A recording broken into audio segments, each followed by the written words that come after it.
crazy time? It is time for us to do what we have been doing, and that time is every day. We'll know in a very short period of time, but it looks like it could be something that will be not good. Believe me, not good. I see issue with that. And again, You're not going to be able to insult your way to the presidency. That's not going to happen. I don't know who created Pokemon Go, but I'm trying to figure out how we get them to have Pokemon go to the polls. I'm Ted Cruz, and my pronoun is kiss my ass. So when you think about it, there is great significance to the passage of time in terms of what we need to do to lay these wires, what we need to do to create these jobs.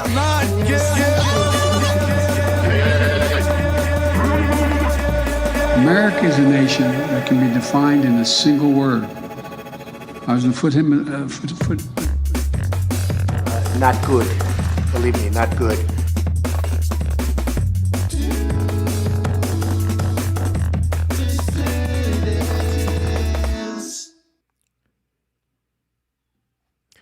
Hello, dissidents. Welcome, one and all, to a Tuesday matinee edition of the Do Dissidents podcast. Keaton Weiss here with Russell Dobler, of course.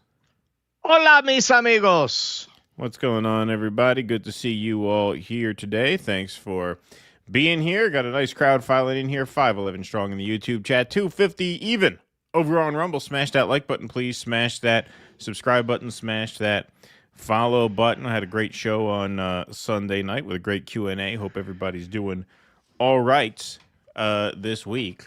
Lots of news coming at us fast. Busy season. Busy time of year. We can handle it. We can handle it.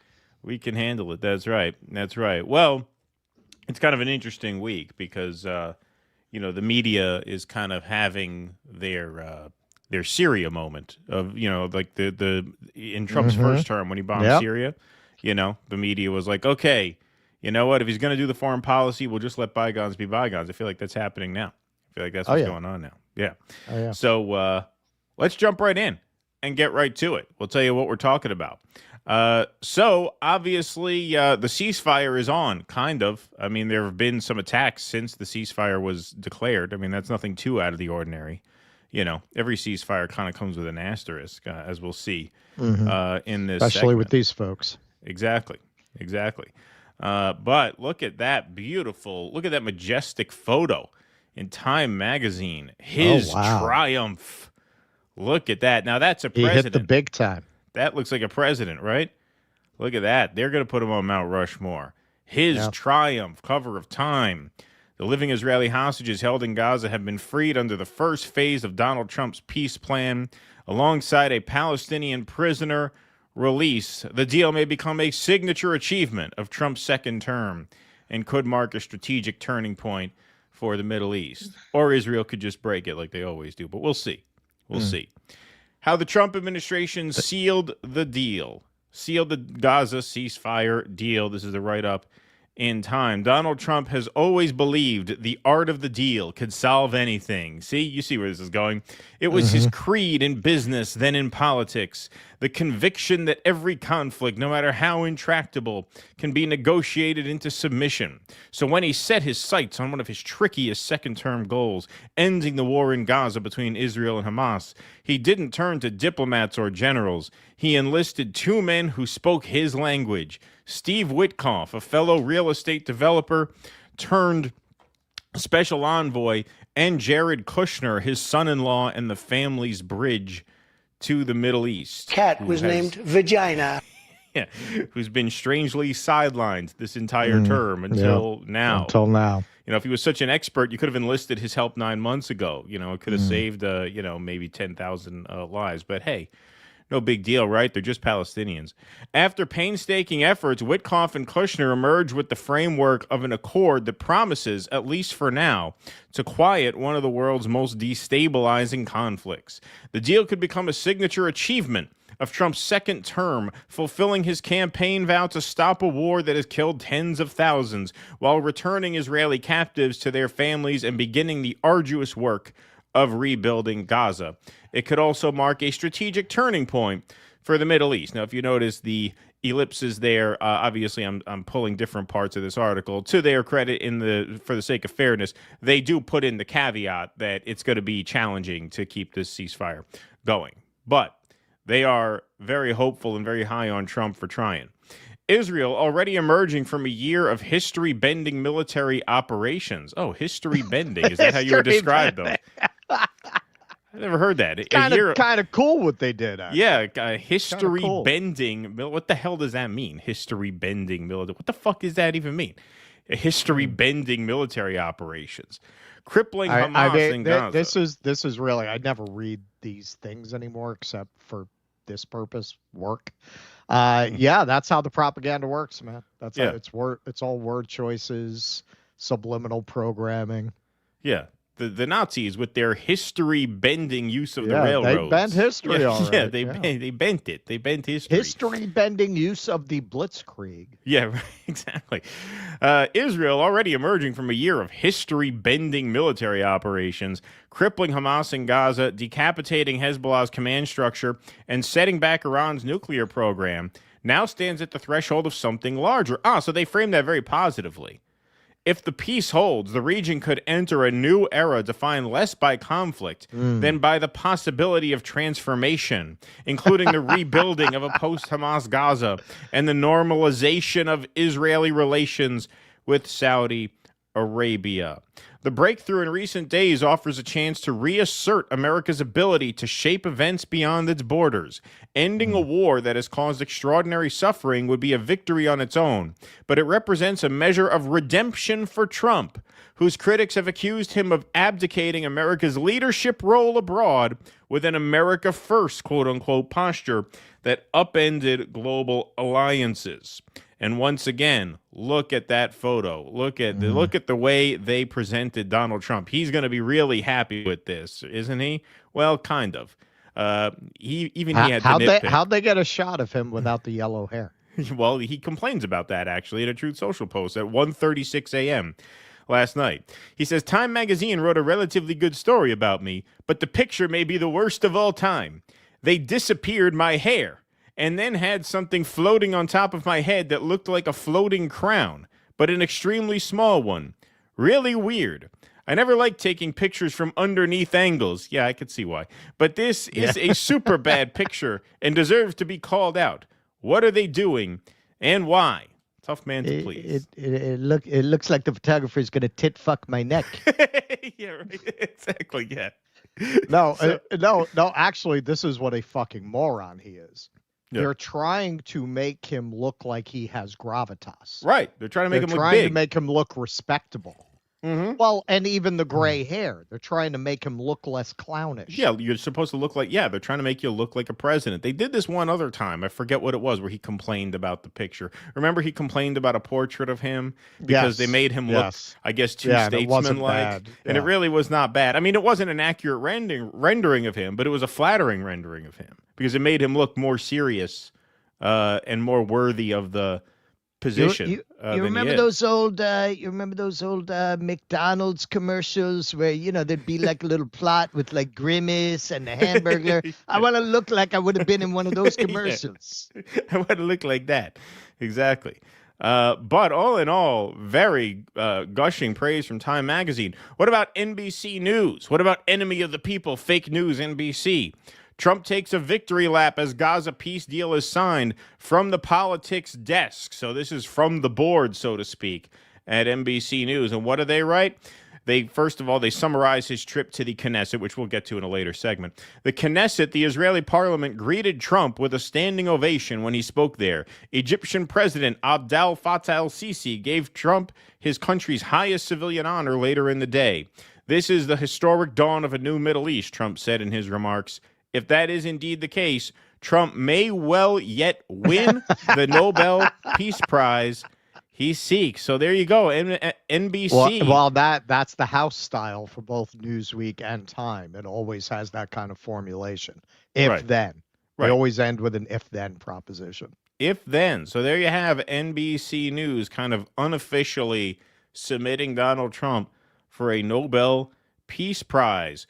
What about Dan Goldman? Remember Dan Goldman, who ran against Yuleen Yu for New York's 10th district? She was the progressive in the race that he beat out. He beat her because during Trump's first term, Goldman held Trump accountable. He supported the Trump impeachment and helped the lawyers. So he's here to fight Trump. Well, let's see what kind of fight he's putting up. Here's Don Jr., who apparently ran into him on a coke binge in the Bahamas. Thank you, Congressman.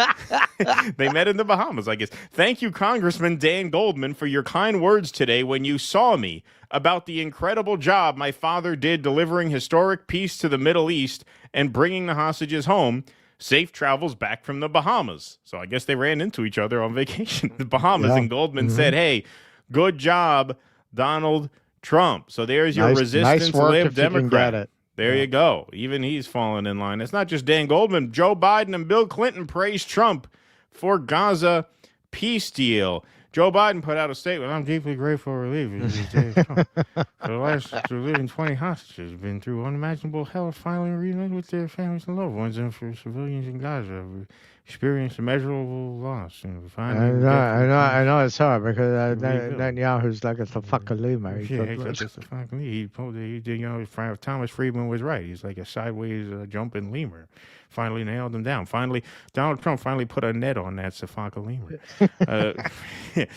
The road to this deal was not easy. My administration worked relentlessly to bring hostages home. Right. The reporting has already come out. You never even asked for a ceasefire. You never even asked for one. To get relief to Palestinian civilians and end the war. Those are all lies.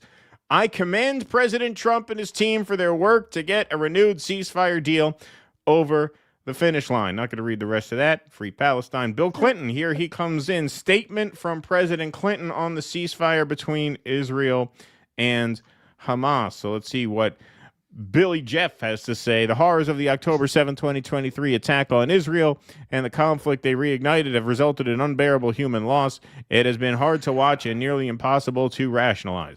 I'm grateful that a ceasefire has taken hold, that the last 20 living hostages have been freed, and that desperately needed aid has begun to flow into Gaza. President Trump and his administration, Qatar, and other regional actors deserve great credit for keeping everyone engaged until the agreement was reached. That's right. They deserve great credit. And Donald Trump appreciated that he gave him that great credit. The president told reporters Monday that he thought Clinton's post was very, very nice, actually. Trump said he'd always gotten along with him. He used to be a friend of mine, came to my wedding. He noted He noted former Secretary of State Hillary Clinton came too, though he did not mention his 2016 Democratic presidential rival by name. So, Michael Tracy, who is an acquaintance of the show, I suppose, actually had a pretty good take on this, I thought, and I think this kind of nails it. The reason hardcore pro-Israel people like Bill Clinton, Hillary Clinton, and Joe Biden love Trump's deal so much is that it was brokered through a nominally multilateral format, which they fetishize and ultimately provides that the U.S. will administer Gaza on Israel's behalf. Figures like the Clintons and Biden are highly attuned to international opinion, care about multilateral institutions, and also ardently support Israel. They recognize the perpetuation of the Gaza rampage, was sinking Israel's international standing and politically unsustainable. So now the U.S. comes in, declares that it will govern Gaza through some sort of nominally multilateral consortium, and takes some of the heat off Israel while pursuing the long-term war objectives that Israel itself was not going to accomplish militarily, like eradicating Hamas. Imposing the formula that was cooked up by Tony Blair's think tank by way of Jared Kushner in concert with regional Arab partners, quote-unquote, is very much in line with what the Clintons and Biden would have ideally envisioned anyway, even if Trump is the one effectuating it. It allows Israel to regroup, free up resources, and potentially move to finish the job with Iran, which is more the area where Trump's personal proclivities come in, not caring about multilateral institutions, destroying the JCPOA, which is the Iran nuclear deal, and backing Israeli religious fanatics. Yeah, that's about right. And I think that is why the media and the sort of old guard establishment that Trump unseated or displaced, quote unquote, is happy with this. I think it's pretty obvious that Israel was not going to achieve its military objectives, at least as currently stated. Their actual objective was to eradicate Gaza. And the more they did that, the more heat they drew to themselves. And so the United States stepping in and say, hey, you know what? We'll kind of take things from here. We'll set up a governing body. We'll essentially go back to a pre-October 7th status quo with 500,000 or so fewer Palestinians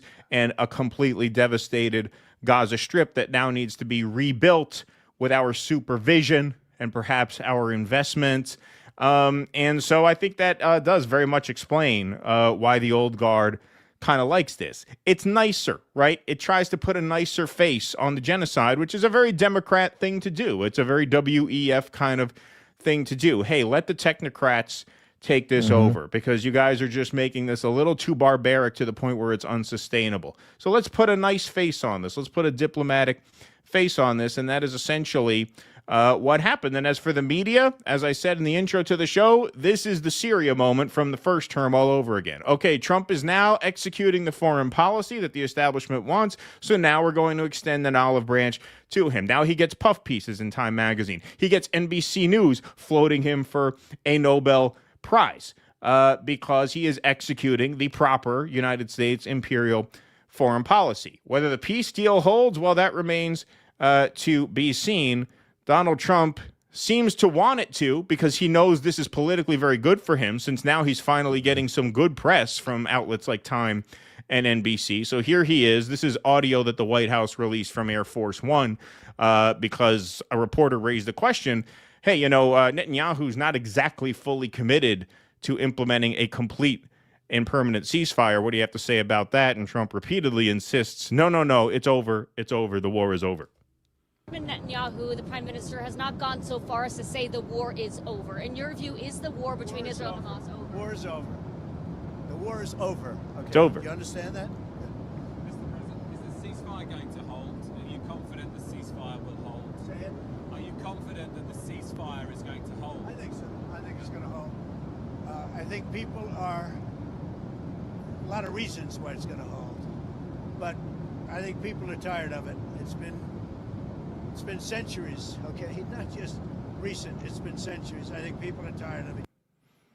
Okay, well, your lips to God's ears, except, 5 Palestinians killed by Israeli forces in Gaza, despite ceasefire. That came out this morning in Al Jazeera. Jordan Yule says, already today, Israel has conducted a drone strike on Khan Yunis in Gaza, shot and wounded 2 others near Khan Yunis, killed 5 Palestinians in Gaza City, fired on and wounded several others near Jabalia, all in violation of the quote-unquote ceasefire. So, you know, we're covering the reactions to the peace deal, quote-unquote, but, you know, a lot of these segments today are going to come with the caveat and the asterisk that, this could break at any moment. This could break at any moment. Israel's MO... It already broke. Yeah. That's the story I added at the last minute. Yeah. Like Israel's MO historically has been to agree to ceasefires and then to break them and blame the Palestinians. And so that's what we could be seeing more of, unfortunately, which explains a lot of why the pro-Palestine people have not been celebrating and bowing and kissing the feet of Donald Trump, which we'll get a little bit more into as the live stream here goes on. But as you can see, when you execute the foreign policy, you're in the club. And so Donald Trump, for now at least, back in good standing with all of his old foes in the fake news media and the Democrat Party. You know, a lot of people talk about the deep bond between members of Skull and Bones. That's nothing compared to the bond between members of Epstein's tweens. And me and Donald are in that club for sure. It's a brotherhood. It's a brotherhood. It's a bond you can't break. When Trump bombed Syria, there was this moment. It was insane. It was Brian Williams who started talking about Leonard Cohen. Yeah, he started quoting Leonard Cohen. Yeah, the beauty of our weapons. It was insane. Van Jones, he became president tonight. That is, see people who read the media as ideological. I mean, sure, I think most of the people who go into the media are like in this house we lawn sign people. for the most part. But in the end, their ideology is star fucking. They like access. They like to be insiders. They're quite the opposite of what a press should be, adversarial to power, no matter who's in power. They're the opposite. They want to be servile to power, no matter who is in power. I've talked a lot about how, I used to be a corporate media junkie. And it's like the Matrix. Every now and then something makes you realize something's wrong. That black cat went by twice. You know what a moment like that was for me, where like if I really wanted to pursue it, I could have figured this out 20 years earlier. Bush, there was all this reporting about the Supreme Court case, about the disputed election with Al Gore, and it was very clear that any way you sliced it, his brother tipped the scales in Florida, and that this was a rigged election by any meaningful definition. Chad's butterfly ballots, all that shit aside, just purging all of these black people from the voter rolls by lowering the standards for doing that is rigging the election by itself. There was no question it was a rigged election. As soon as the Supreme Court made its announcement, outlets like Time, Newsweek became immediately completely incurious about the whole subject. Exactly. They dropped that. Not only did they drop the subject, they started writing glowing puff pieces about the management style of George Bush and the kind of White House he runs. And I remember even then that me being like, well, that's weird. All of a sudden he's President Bush and he keeps bankers hours and it's awesome. It's all great. Same kind of deal, right? Like yesterday he was the guy who rigged the election, right? And then like you threw a switch. So that was definitely one of those moments that made me go, but it took me like 15 more years to really catch up with the implications of that. This is one of those things, man. It's another example of that. They don't like being at odds with the administration. Like in the end, they'll be happy to bend the knee in exchange for access, status, and being in the club. That's all they really care about. If you go along with the foreign policy establishment in this way, and that really shows you what they really care about, because those are the things you cannot violate. You cannot violate the foreign policy doctrine. You can have homeless lined up from Seattle to Chicago. They don't give a fuck. They'll talk about, well, these are honest debates about economics that people of goodwill can have. Right. If you fuck them on foreign policy, that's it. You're crazy cuckoo pants. You're beyond the pale. So yeah, no, they offered them that with Syria, and this is a good example. If anyone's ever doubted when we've said, you think you're never going to see a day where Donald Trump's in the club, he's being hugged by Michelle Obama, you think that'll never happen? Here you go. Yeah, here you go. After all of that, for now at least, they're normalizing him because as long as you execute the foreign policy program, then you're normalized in their view. Really doesn't matter very much what else you do. And yes, they are star fuckers. They would rather normalize him than ostracize him.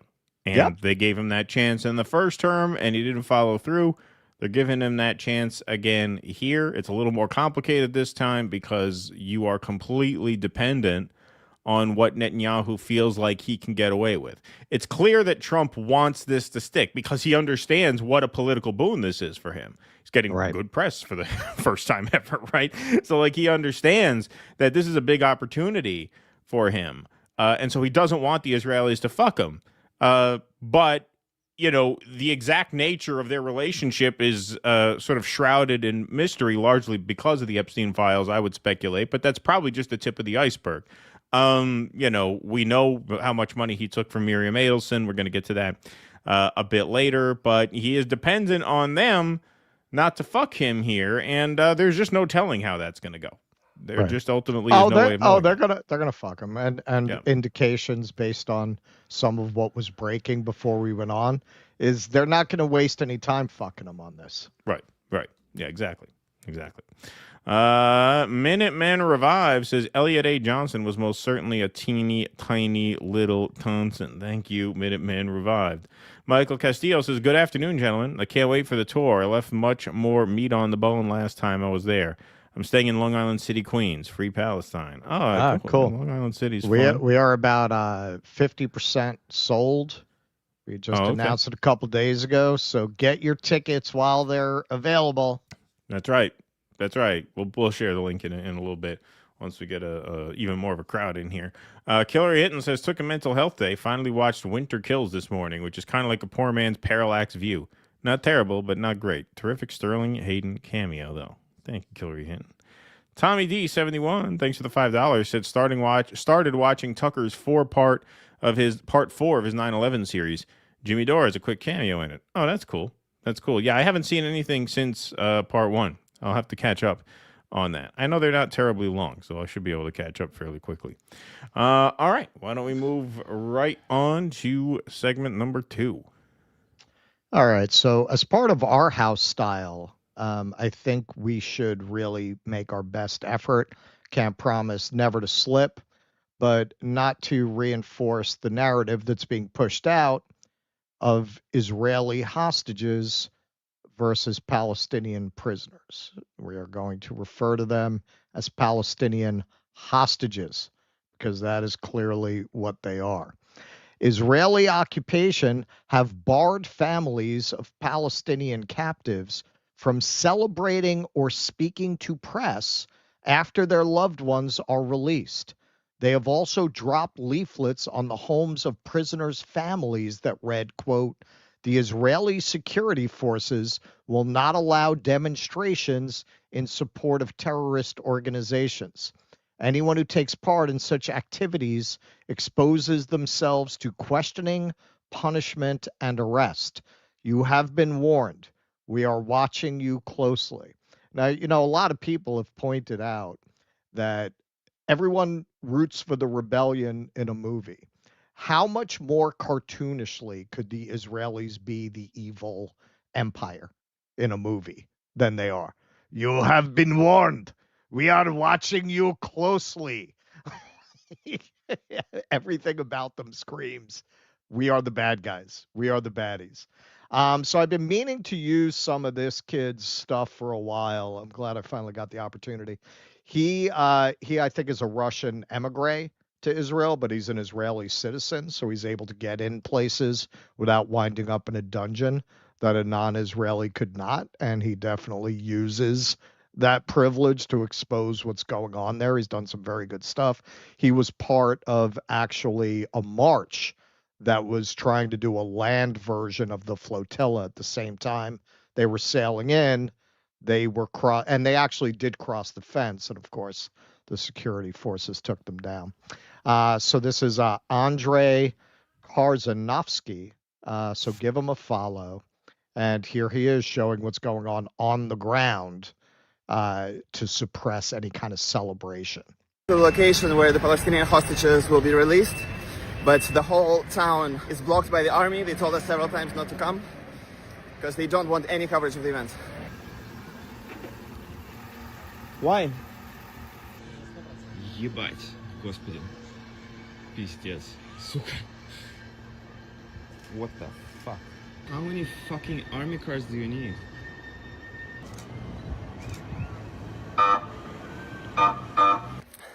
We just got up to the hill, and the entire, all the air is just tear gas. It's very difficult to breathe. The Israeli army drove through the town adjacent to the concentration camp and shot gas grenades randomly, setting fire to this tree, which might actually transfer to the building.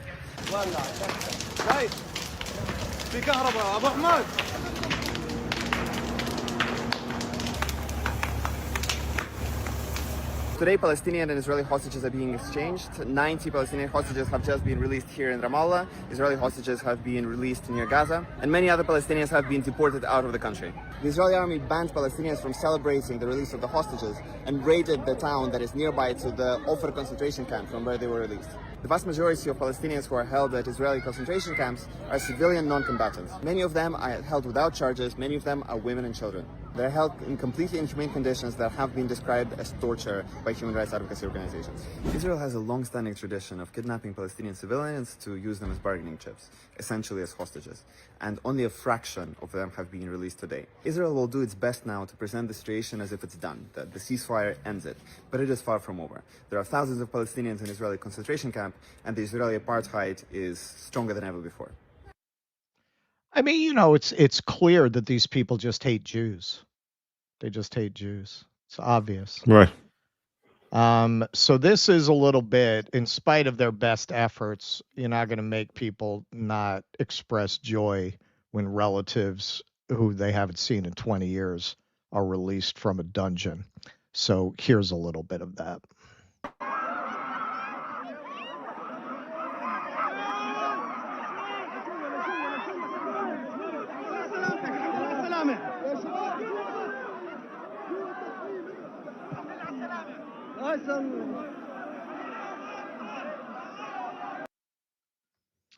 Here's more from The Guardian. The police could not hold the crowds back. As soon as they saw the Palestinian prisoners and detainees through the windows of the bus, hundreds of people gathering in front of a theater in Ramallah in the occupied West Bank rushed forward, chanting the names of loved ones they had not seen for years or in some cases decades. In total, 88 Palestinians were released from Israeli prisons and sent to the occupied West Bank on Monday. The other nearly 2,000, a number that includes about 1,700 Palestinians seized from Gaza during the war and held without charge. You know what that sounds like? It's not a prisoner. That's a hostage. That's a hostage. No charges. Just snatched. Were sent back to Gaza, where a minority would travel on to neighboring countries. The prisoners and detainees were released by Israel a few hours after all living Israeli hostages were returned from Gaza. Before Monday's release, 11,056 Palestinians were held in Israeli prisons, according to statistics from the Israeli NGO HaMoked in October 2025. At least 3,500 of those were held in administrative detention without trial. An Israeli military database has indicated that only a quarter of those detained in Gaza were classified as fighters. I don't think they mention it here, but don't forget, it's estimated about 1,600 of their prisoners are children, are fucking children. When asked about their treatment in the prisons, a prisoner apologized and said he could not answer for fear that he would face repercussions from Israeli authorities, only saying that it was horrible. Another said that the conditions were very, very, very difficult and that the last 2 years in prison were the worst 2 years of his life, asking that he not be named. There's those Western values we keep hearing about. Only democracy in the Middle East. Palestinians have faced abuse and inhumane treatment in Israeli prisons as a matter of policy, according to the Israeli human rights organization B'Tselem. The group alleges that Palestinian detainees are denied medical treatment, adequate food, and face physical abuse in Israeli prisons. Activists have long said that wide-scale imprisonment of Palestinians is used as a tool to enforce Israel's occupation of the Palestinian territories, with statistics estimating that up to 40% of Palestinians have been arrested at some point. Israel says its prison system complies with international law. Yes, I'm sure it does. Israel also forbade people from celebrating the release on Monday, firing tear gas at family members and journalists waiting near Ofer prison in the occupied West Bank where detainees were kept. 6 different relatives of prisoners all said they had been visited by Israeli security services in recent days. Quote, "They came to warn us not to hold celebrations, not to raise flags or banners, not to gather in the diwan," which means hall. "These days, the hardest thing is to speak the truth," said a relative of the prisoner Hani al-Zir, who asked not to be identified by name out of fear of security repercussions. Zir had been imprisoned for 23 years. and the relative, as well as Zir's son, had also been imprisoned several times. Others evidently had been told their loved ones were to be returned home, only to find out at the last minute that they were being deported. Quote, "Why are they deporting him?" a woman screamed in tears as police officers rushed her away from the crowd. Quote, "It would have been easier if they just told us from the beginning. We don't know where he is. Egypt, Gaza, we are devastated," said Raed Imran as he led Abed to the car where she had been preparing to receive her brother. So just absolutely demonic what they put these people through. This is from Dropsite, which has been doing a lot of very good coverage about this. In prison, Israeli guards told him again and again that Israeli soldiers had killed his entire family, a form of psychological torture, he said, meant to break him. But when he walked up the stairs of his Gaza home today, his wife rushed into his arms, his children and parents beside her, alive, waiting, and all of them delirious with relief and joy. And there is some very touching video of that.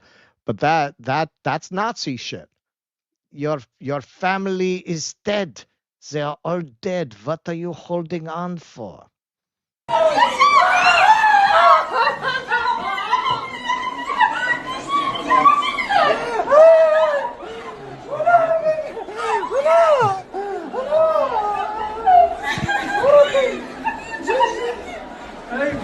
How long was he away for? Again? Did it say?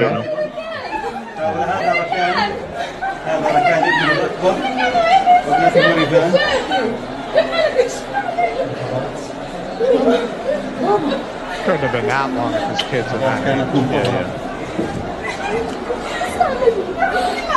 حبيبي يا بابا حبيبي حبيبي حبيبي حبيبي انا ما ترجع كنت اسعد باسمك خير يا بابا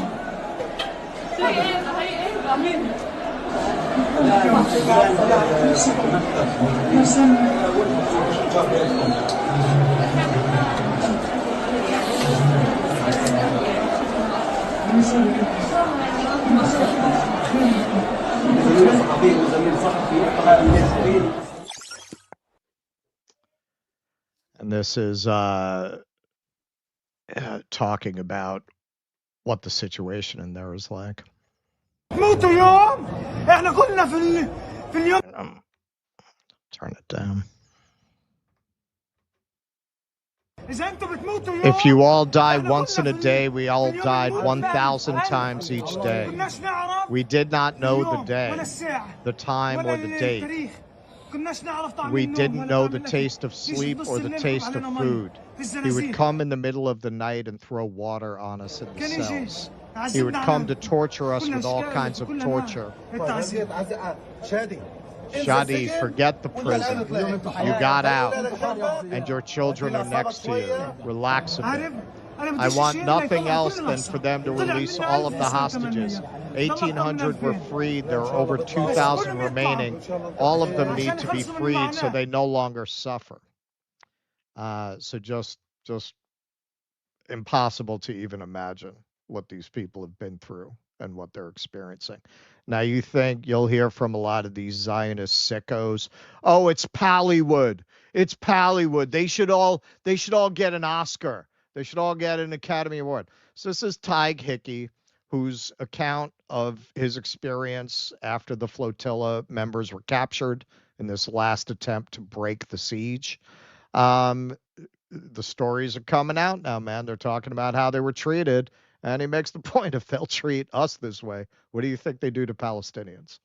In baking sun, cable ties behind her back. If you lift your head to offer any solidarity to the comrade ahead who's getting physically and mentally abused, your head is slapped back down on the ground. And I'm just sitting there going, I've tried to bring baby formula to Gaza. How could you be treating an Irish citizen like this? Like, we end up a couple of days later in a prison cell with one of our delegates. He's a 75-year-old man, the most gentle man you'd ever meet in your life, Paddy Kelly, just simply asking for his insulin. They won't give him his insulin. We're concerned that he's going to die. And so there's a borderline riot in our wing of the prison. Eventually, instead of a doctor coming along, they just bring in a SWAT team to try and restrain the protests. And I quote, the guard said, "We don't have any doctors for animals." So that's how they view us. Like, they view us as animals. That was a comment they call us terrorist animals. They spat in Diago. He's one of the leaders of the movement. They spat in his face. And like, I just kept thinking to myself, well, two things. One, if they're doing this to people like me with the passport I have, imagine what they're doing to Palestinians when there's no repercussions for it at all and there's no diplomatic pressure on them to stop doing it at all. And secondly, how on earth does the world, again, allow this country to operate like this? Like, imagine if the Iranian regime or the Russian regime treated a 75-year-old Irish man like that. There would be widespread outrage, and rightly so. But somehow this Israeli exceptionalism, even 2 years into a genocide, still persists. Yep. And this is not hostage taking. There's Yanis Varoufakis. If this is not hostage taking, what is? Israel refuses to release Dr. Hussam Abu Safia, who insisted on staying with his patients in his bombed hospital, even after his own son was murdered. Since then, he has been held in one of Israel's torture facilities. So if this is not hostage taking, it's not hostage taking, what possible rationale could you have to keep a doctor in jail who hasn't even been accused of a crime? That is the very definition of hostage taking. And, no doubt. And actually, just to briefly interject, I mean, it's a morbid thought and a horrible thought, but I'm actually very surprised that he has not been killed, this guy. Because I remember when this guy was abducted. Right. It was a long time ago. And he disappeared. Nobody knew anything about him. Right. And we're supposed to, I've seen some of the libs I know because they're in a very tough spot with this, particularly in the arts. They're dying to just say, and now the healing can begin. Shut the fuck up, mother. Now the healing can begin. We're supposed to. I swear to God. Like that's a real thing that I saw. Now the healing can begin. Yeah, no, it's complicated. They're dying to go back to that. It's complicated. Get the fuck out of here, man. Israel is no less. I can finally say something that means nothing. Thank God.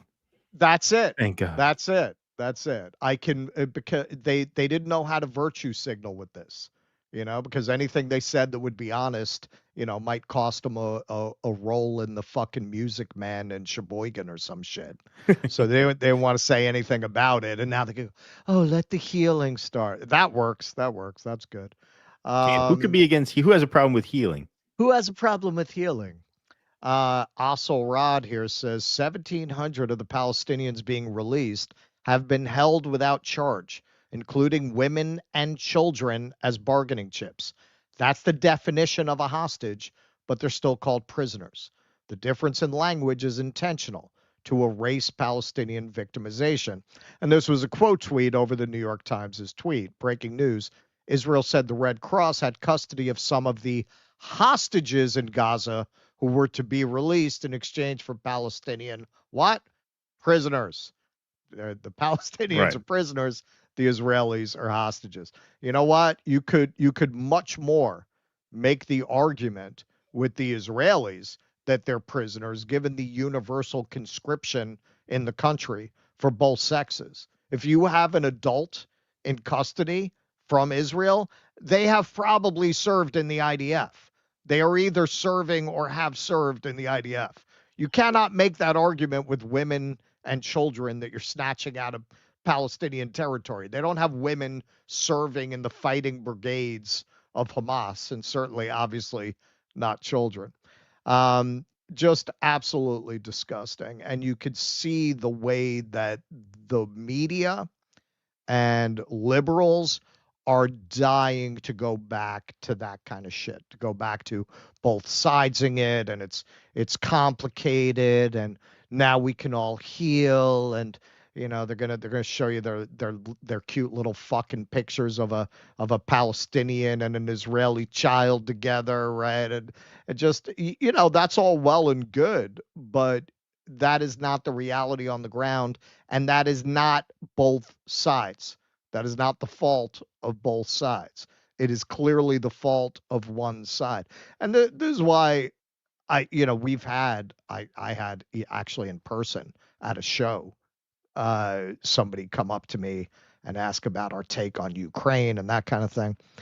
You know what, man? Whatever your take on that is, I don't want to hear shit about what the Russians are doing in Ukraine if you're propping up Israel.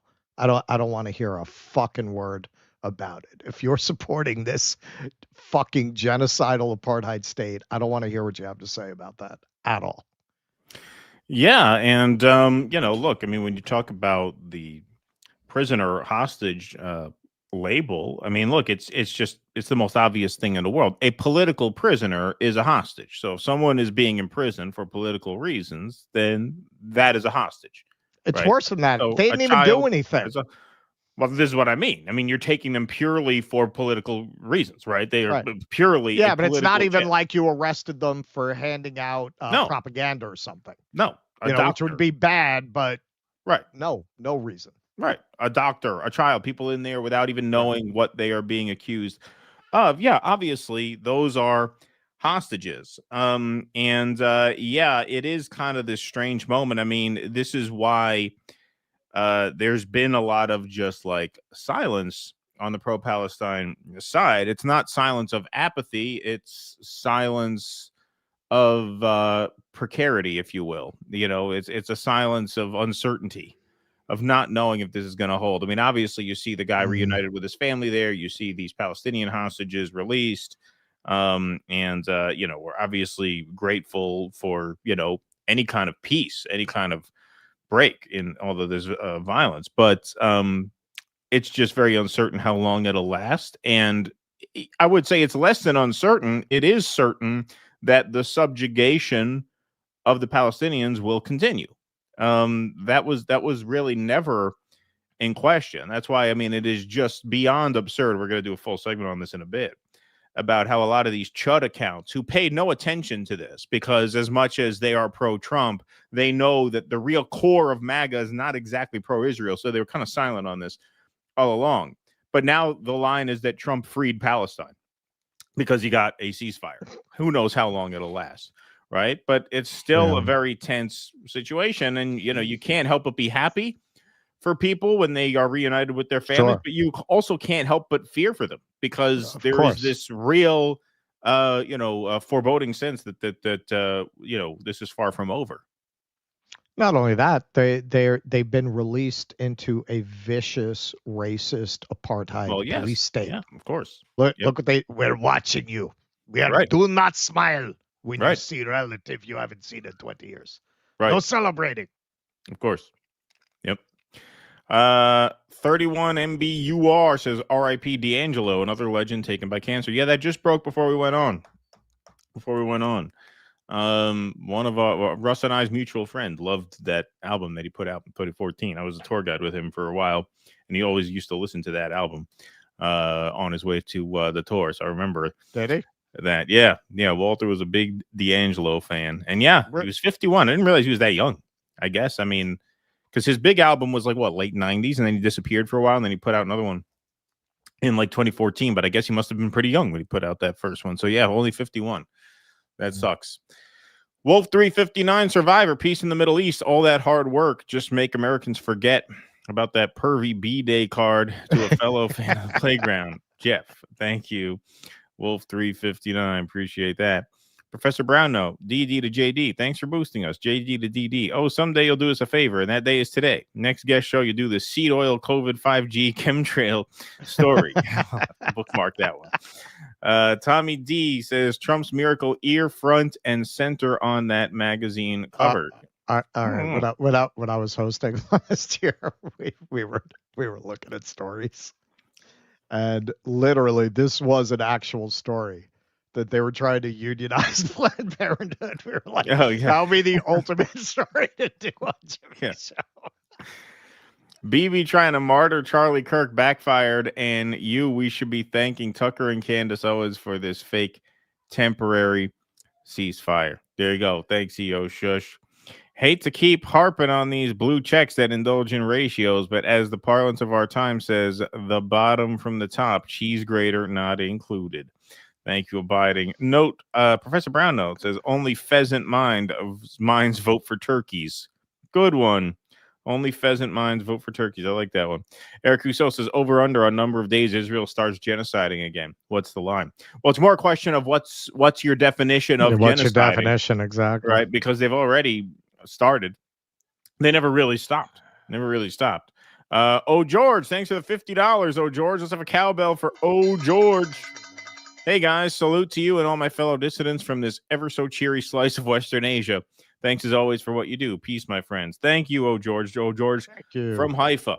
Oh, George of Haifa, we'll call him. Okay. All right. You got your B part, right? Yep. All right. Let's move right on along here. So the great Caitlin Johnstone has amazing instincts. So she put this out just yesterday in Consortium News. Israelis openly plan to resume, I don't know what that says, attacks. There you go, on Gaza. I knew it was something like that. Ynet reports that Israel is planning to resume its blockade and prevent reconstruction if all the bodies of the deceased captives are not returned, when Israel already knows that Hamas probably won't be able to locate all the bodies of deceased Israeli captives due to the intensity of the Israeli bombing campaign over the last 2 years.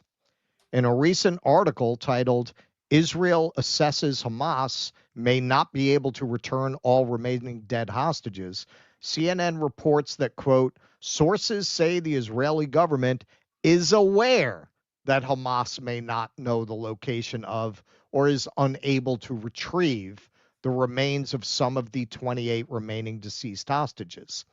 As noted by Shael Ben Ephraim, these two pieces of information would seem to indicate that Israel is planning to use the unreturned bodies as a pretext to break the ceasefire. Of course they are. Of course they are. And she put out this tweet, or quote tweeted it. Israeli defense minister explicitly says the slaughter is going to resume after they get the hostages back, says Israel Katz. Israel's great challenge after the phase of returning the hostages will be the destruction of all of Hamas's terror tunnels in Gaza directly by the IDF and through the international mechanism to be established under the leadership and supervision of the United States. This is the primary significance of implementing the agreed-upon principle of demilitarizing Gaza and neutralizing Hamas of its weapons.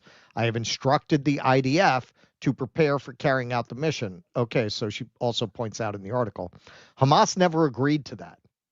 That is not part of the agreement. There is no way to do that without force, and they know it.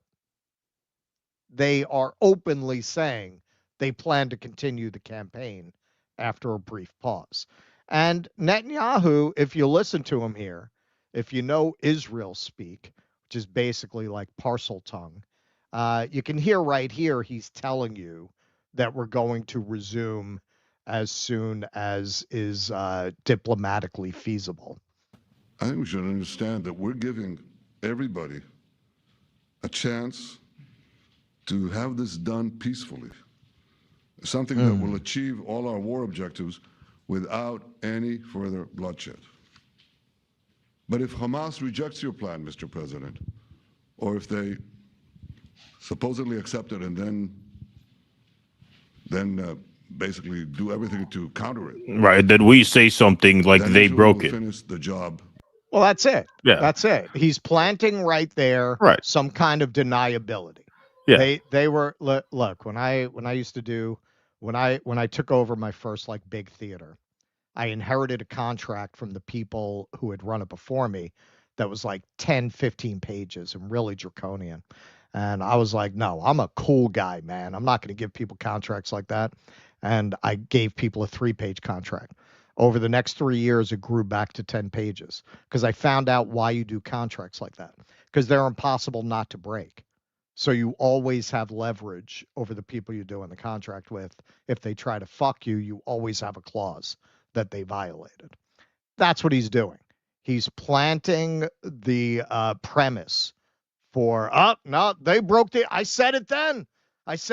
We wanted to do it the peaceful way, And of course, the bodies is such an obvious red herring. It is such a transparent way to just find an excuse to continue. Yeah, I mean, look, they think the world's against them now. If they restart this genocide because the bodies were buried under rubble and they couldn't get it back to them, that's only going to alienate them more. Not that they give a fuck, but that will be the effect. Like the world that's what he's setting up here. Yeah. By itself. This can be done the easy way, or it can be done the hard way. But it will be done. We prefer the easy way, but it has to be done.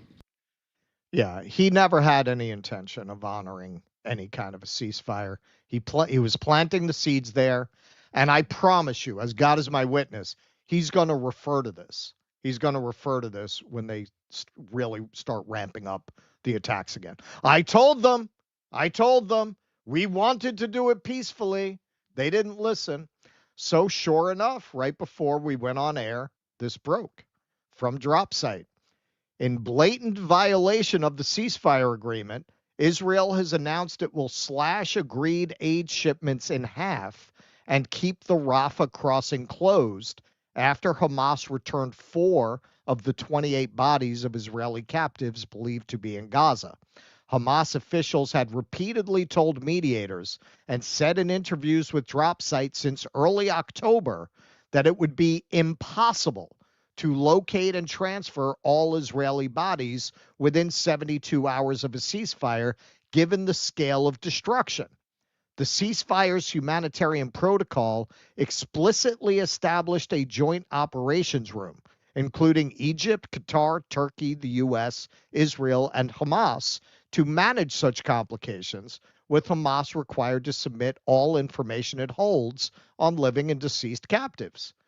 PIG deputy leader Mohammed al-Hindi, in an interview on October 1st with Al-Arabi, said, quote, "They demand the handover of Israeli prisoners in 72 hours, but even if they were all together in one house or even buried in one grave, it would be impossible to hand them over in 72 hours. The situation is complicated, and everyone, Israel, America, and the mediators, knows it is complicated." Well, that's what they're counting on. According to Reuters, who cited 3 Israeli officials, the Rafah crossing will remain closed through Wednesday, and aid deliveries will be sharply reduced. And Israeli outlets are claiming Hamas violated the deal, with Channel 12 citing an official alleging Hamas is in severe breach by not releasing more bodies. Egypt has reportedly deployed teams in Gaza to help locate them. In a formal COGAT communication, Israel tied humanitarian aid directly to the return of bodies, a move amounting to collective punishment of a famine-stricken population. Quote, "Yesterday, Hamas violated the agreement. As a result, political leadership has decided to impose a number of sanctions related to the humanitarian agreement. Starting tomorrow, only half of the agreed number of trucks, 300, will be allowed to enter, all belonging to the UN and humanitarian NGOs. No fuel or gas will be allowed into the strip, except for limited humanitarian needs." Senior Hamas leader Musa Abu Marzouk told Drop Site's Jeremy Scahill last week that a prisoner exchange would be impossible while Israeli forces remain in Gaza's population centers. Quote, "We don't know exactly where the prisoners are. Even the negotiators don't know their locations. There cannot be an exchange if Israeli forces remain." Marzouk warned that Israel's refusal to withdraw proves it does not want Trump's ceasefire plan to be implemented, do you think? As early as October 3rd, when Hamas first delivered its response to Trump's plan, Marzouk said on television that locating remains would take months after Israel destroyed and blocked off delivery of desperately needed heavy machinery. It would be impossible in 72 hours. So they knew this. And that's why they're relying on it, because it's a term that they knew could not possibly be met. And whereas like a normal country, that is used to facing consequences for its actions, that is not full of deranged, self-justifying psychopaths, would say, well, you know, man, it's not going to be a good look if we start this up again. People seem pretty excited about the ceasefire. Israel is not that country. They're not a normal fucking country. You can see very clearly here. They're gonna inch by inch start up the campaign again. This is the beginning of it. And by definition, as he points out, that's a war crime. That's a war crime. You are not allowed to deny a civilian population food aid because you're having a disagreement with the military or governing force in that region. You're not, that is by definition a war crime. All of the leaders of Israel should be in The Hague. They should all be arrested. The idea that we're going to treat them like they're a legitimate political class, like they're legitimate leaders of a country, that would be like at the end of World War II. I mean, we kind of did rehabilitate the Nazis, but they at least had to take off the fucking uniforms and put on a business suit. With these guys, you're just gonna let the Nazi regime continue. Say, yeah, you know, now let the healing begin. Yeah, well, you know, like I said before, it's just going to look really, really horrible if they restart this over bodies, because they can't claim now that there are lives in the balance, that there are living hostages there who they have to get back to their families. They're doing it. Yeah, they're I mean, doing it it's already. just pretty. It is pretty brazen, and yeah, it's nothing that you would put past them. It's nothing that you would put past them, and it's just incredible to see. It's incredible to think that they feel like this is just going to come and go without any consequence. And if they restart this over this, I mean, that puts Donald Trump in a very, very bad position, because you could tell he really enjoys the good press that comes with being perceived as the peacemaker. You know, now he could win the Nobel Prize next year, right? Yeah, right. According to NBC News, if this all goes well. And the other thing you always have to remember, I think it's very important, and, you know, Trump, kind of casually, sneakily brought up the idea of a pardon for Netanyahu in his Knesset speech. Right. You have to understand that when Netanyahu says we could do this the easy way or the hard way, for Benjamin Netanyahu himself, the hard way is the easy way, because the more the fighting goes on, the more he gets to stay out of jail. Right. And once this fighting ends and that corruption trial concludes, he is very likely going to be brought to justice, meaning thrown in prison, because Israel actually does jail corrupt leaders. They've done it before. And so, yeah, he has every personal incentive to keep this going. And you can see in that video, he kind of like stops and tries to figure out in real time a way to phrase this. Well, let's see. If they don't accept the agreement, or dead space. If they break the agreement in some way, meaning if we say they break the agreement in some way. Exactly. Right. That's it. As you know, if we accuse them plausibly of having violated the agreement, then we reserve the right to go in. And politically, you have to wonder how that works out in Israel, since now that the hostage families have their hostages back, you know, they may not mind going in and leveling Gaza. All polling suggests they never really did.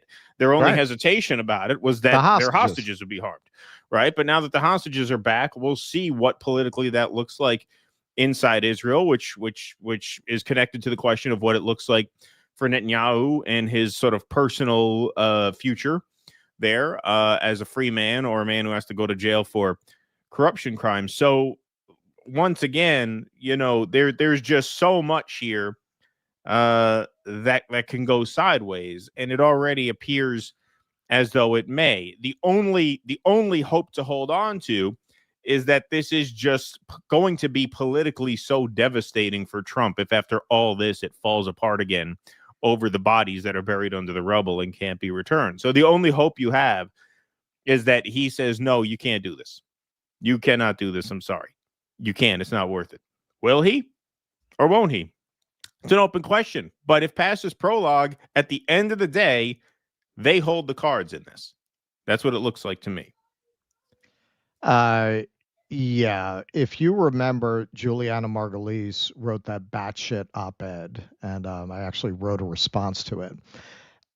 These people are so crazy, they don't even realize the implications of the things they say. One of the big points she made in that article was how they had traded in a previous deal like one Israeli hostage per like 1,200 Palestinians or something. And she used it as an example of how valuable each Jewish life is because of the Holocaust. Well, the corollary of that is how little each Palestinian life is worth. That's what you're also saying. You're also saying you really don't value that is how much more highly you value Jewish lives than Palestinian lives.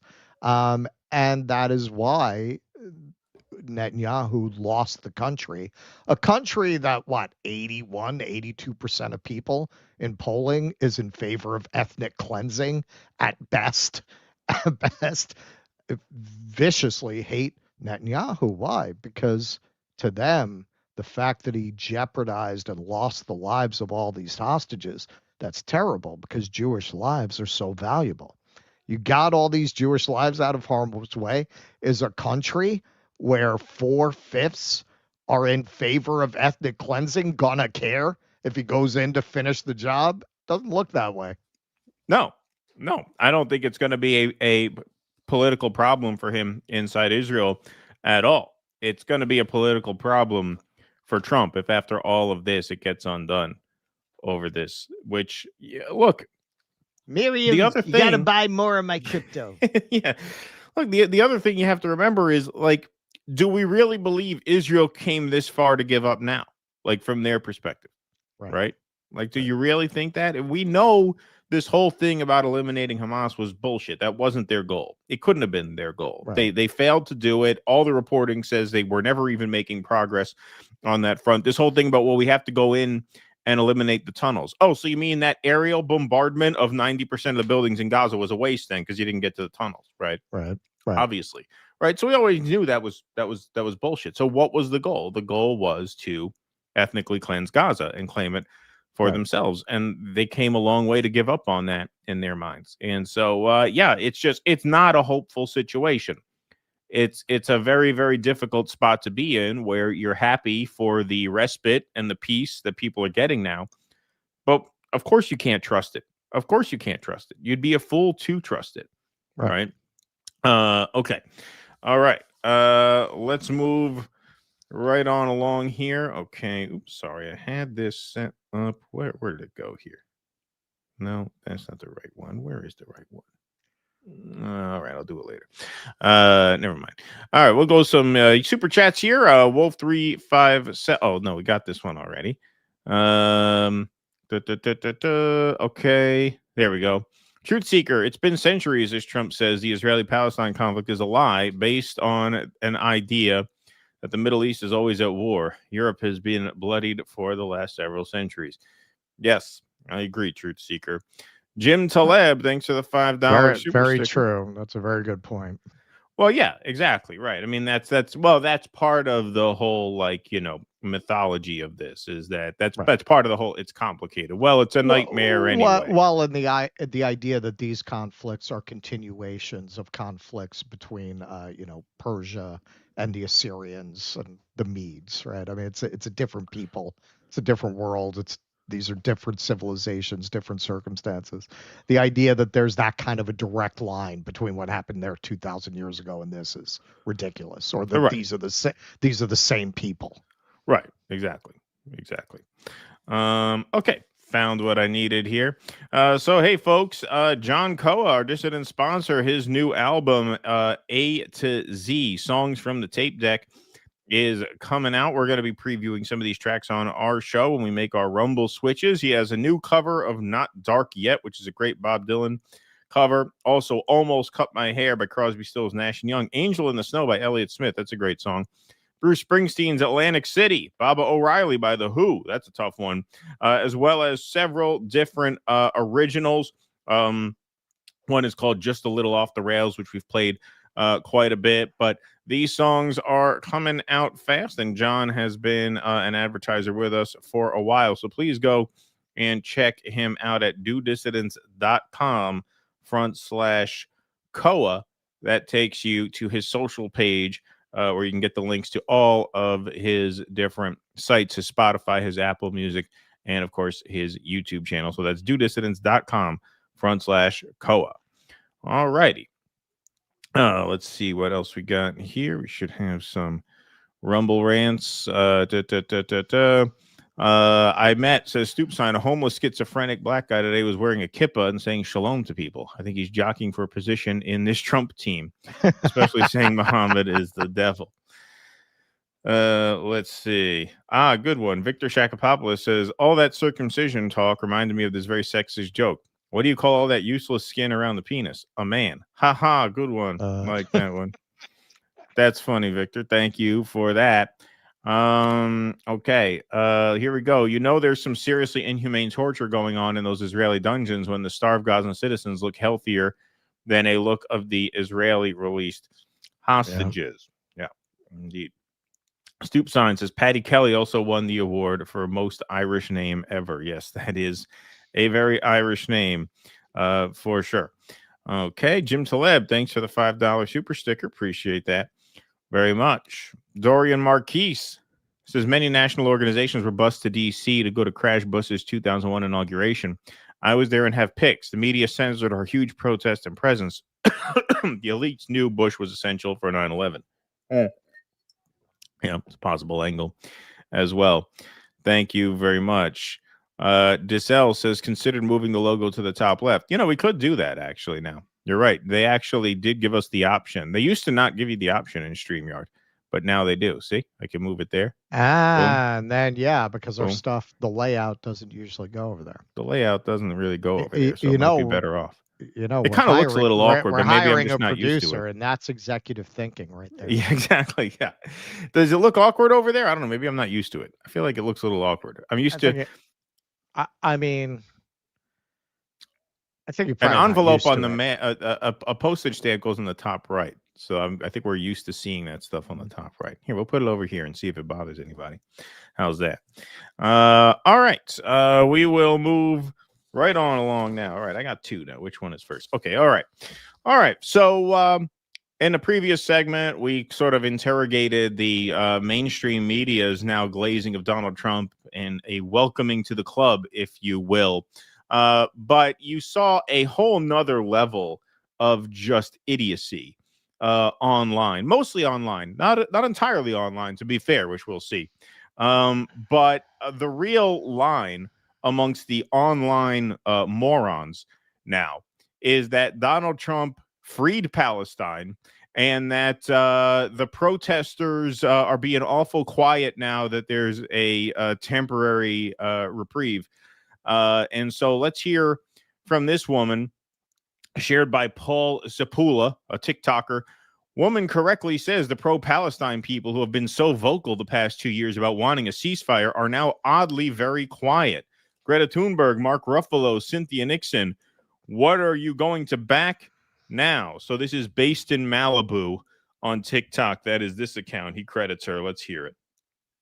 To thank President Trump for brokering this peace deal, bringing our hostages home and having a ceasefire happen. I think we should all be extremely grateful to Trump, especially the pro-Palestine people who have been so vocal the past 2 years about wanting a ceasefire, who are now oddly very quiet.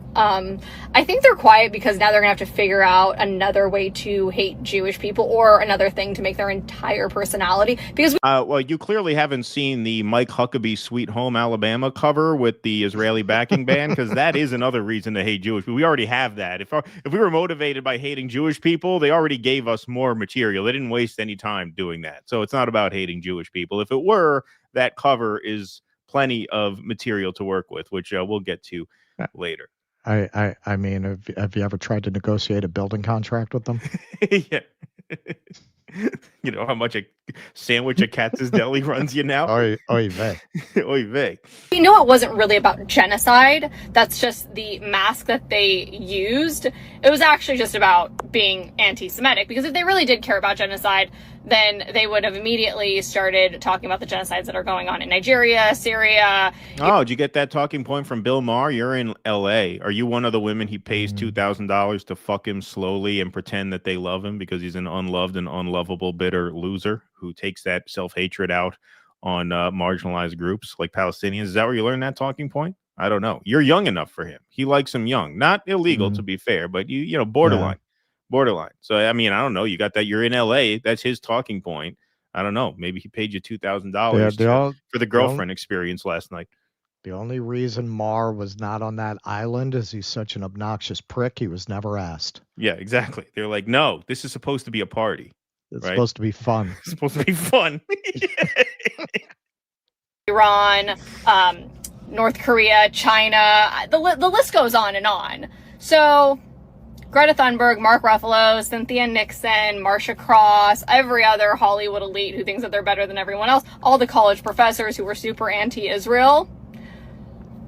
What are you gonna back now? Because it's over, right? Yeah, no. This line I love. Yeah. No, that's the thing in Hollywood. They're very anti-Zionist. It's a very anti-Zionist place. You can't find a Zionist anywhere running a fucking Hollywood studio. Yeah, it really wasn't a genocide, but there are other genocides going on. So, actual genocides. You know, the only thing I was thinking to myself as this was playing, the only thing that could make this video more obnoxious is a $45 water bottle that you have in your car that you're now gonna sip from. Boom. One of these trendy water bottles that they like. Yeah. Well, So that was plenty like, of yeah, that was like fucking when DeRusso did that fucking video. Oh yeah, with the other straw. bull. Yeah. They're drinking like $40 smoothies. Yeah, with the green juice. Right. Yeah. Exactly. Yeah. plenty of things to go for. We'll see. We'll see. Yeah, very nice. Very nice. Well, not to be outdone, Benny Johnson here has a take. To the left-wing pro-Palestine protesters, for years you've been on college campuses and in the streets screaming for peace in the Middle East and free Palestine. Well, guess what? President Trump just did it. He freed Palestine. The war is over. People in Gaza are celebrating. He is truly the president of peace. We'll take a brief look at this. Now, hideous left-wing orcs with bullhorns have been taking over college campuses, marching and rioting in our streets, saying they want peace in the Middle East and to free Palestine. And President Trump has now freed Palestine. So where are these protesters? In their filthy kiffas, holding up signs of President Trump saying this is our dear leader. Where the hell are you? Where'd you go? Exactly. Did your bullhorns run out of batteries? Where are you like camping out to thank President Trump when he lands back at the airport for ending the war? Isn't that the point? This is what you wanted, right? You wanted the end of the war. You wanted Gaza to go back to the Palestinian people. Yeah, right. No, that's what we wanted. We wanted to go back to the Palestinian people because it was totally an autonomous state before October 7th. See, this is what I find especially like contemptible about this whole sphere of people who are now talking about it. And look, he's not alone. You have here Clandestine, who is another high profile like MAGA X account. Trump just ended the war in Gaza. And how did the left respond? They are planning a nationwide anti-Trump No Kings protest this weekend. Yeah, a lot of those No Kings people don't give a shit about Palestine. Those are the libs who are like, it's time to heal. A lot of them are Zionists. Right, exactly. So he posts this cartoon, Free Palestine, you're welcome. Damn it. That's right. Vince Langman, another moron, says, now that President Trump has freed Palestine, does anyone know what that annoying little creature Greta Thunberg is going to be angry about next? Well, how's this, Vince? If Palestine were free, she'd be allowed to wear that T-shirt in the UK without going to jail, right? That's how you know Palestine has not been freed yet. Tory Lahren, the Free Palestine side of Philly Twitter is entirely too, I didn't know there was a Philly Twitter, is entirely too quiet on the day Palestine was freed, almost like they never really cared, almost like the definition of virtue signaling. Michael Shermer says, today leftists are facing the buttered cat paradox. I don't even know what that is, but keep your sexual fantasies to yourself, please. Cats always land on their feet. Buttered toast always lands butter side down. Oh, that's brilliant. We hate Trump. Free Palestine. Palestine was freed today by Trump. Wow, is this Michael Kern's editor? That was incredible wit there.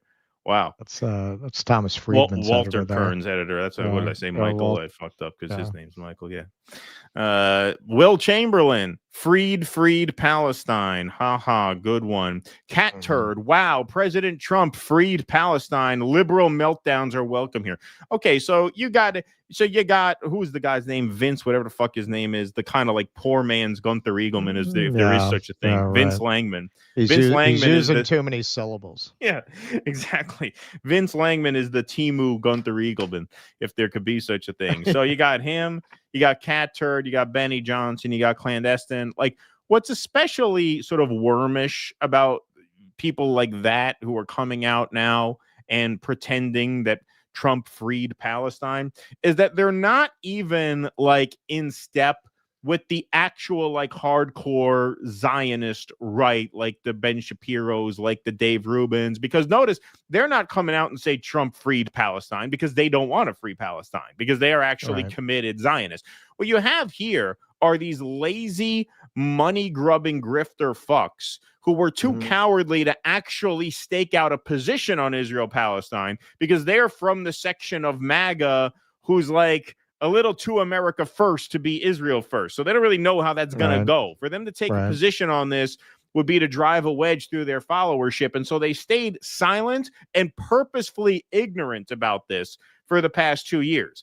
But one thing they know is when Trump does something, they have to get on his cock as fast as they can. So now they take the very lazy and obviously ignorant, idiotic, and inaccurate position that he freed Palestine and use that to kind of shame people who actually know what they're talking about. Because no one, even on the right, even people on the right who are serious about this issue, and by serious, I mean committed to, like genocidal lunacy like Shapiro and Rubin, they're not going to say something as stupid as that because A, they don't want to free Palestine, and B, they know the truth, which is that there is not a free Palestine. So this is just slop. This is just like, you've stooped below mainstream media, because as much as Time magazine was like disgusting in the editorial bent of that article, bending.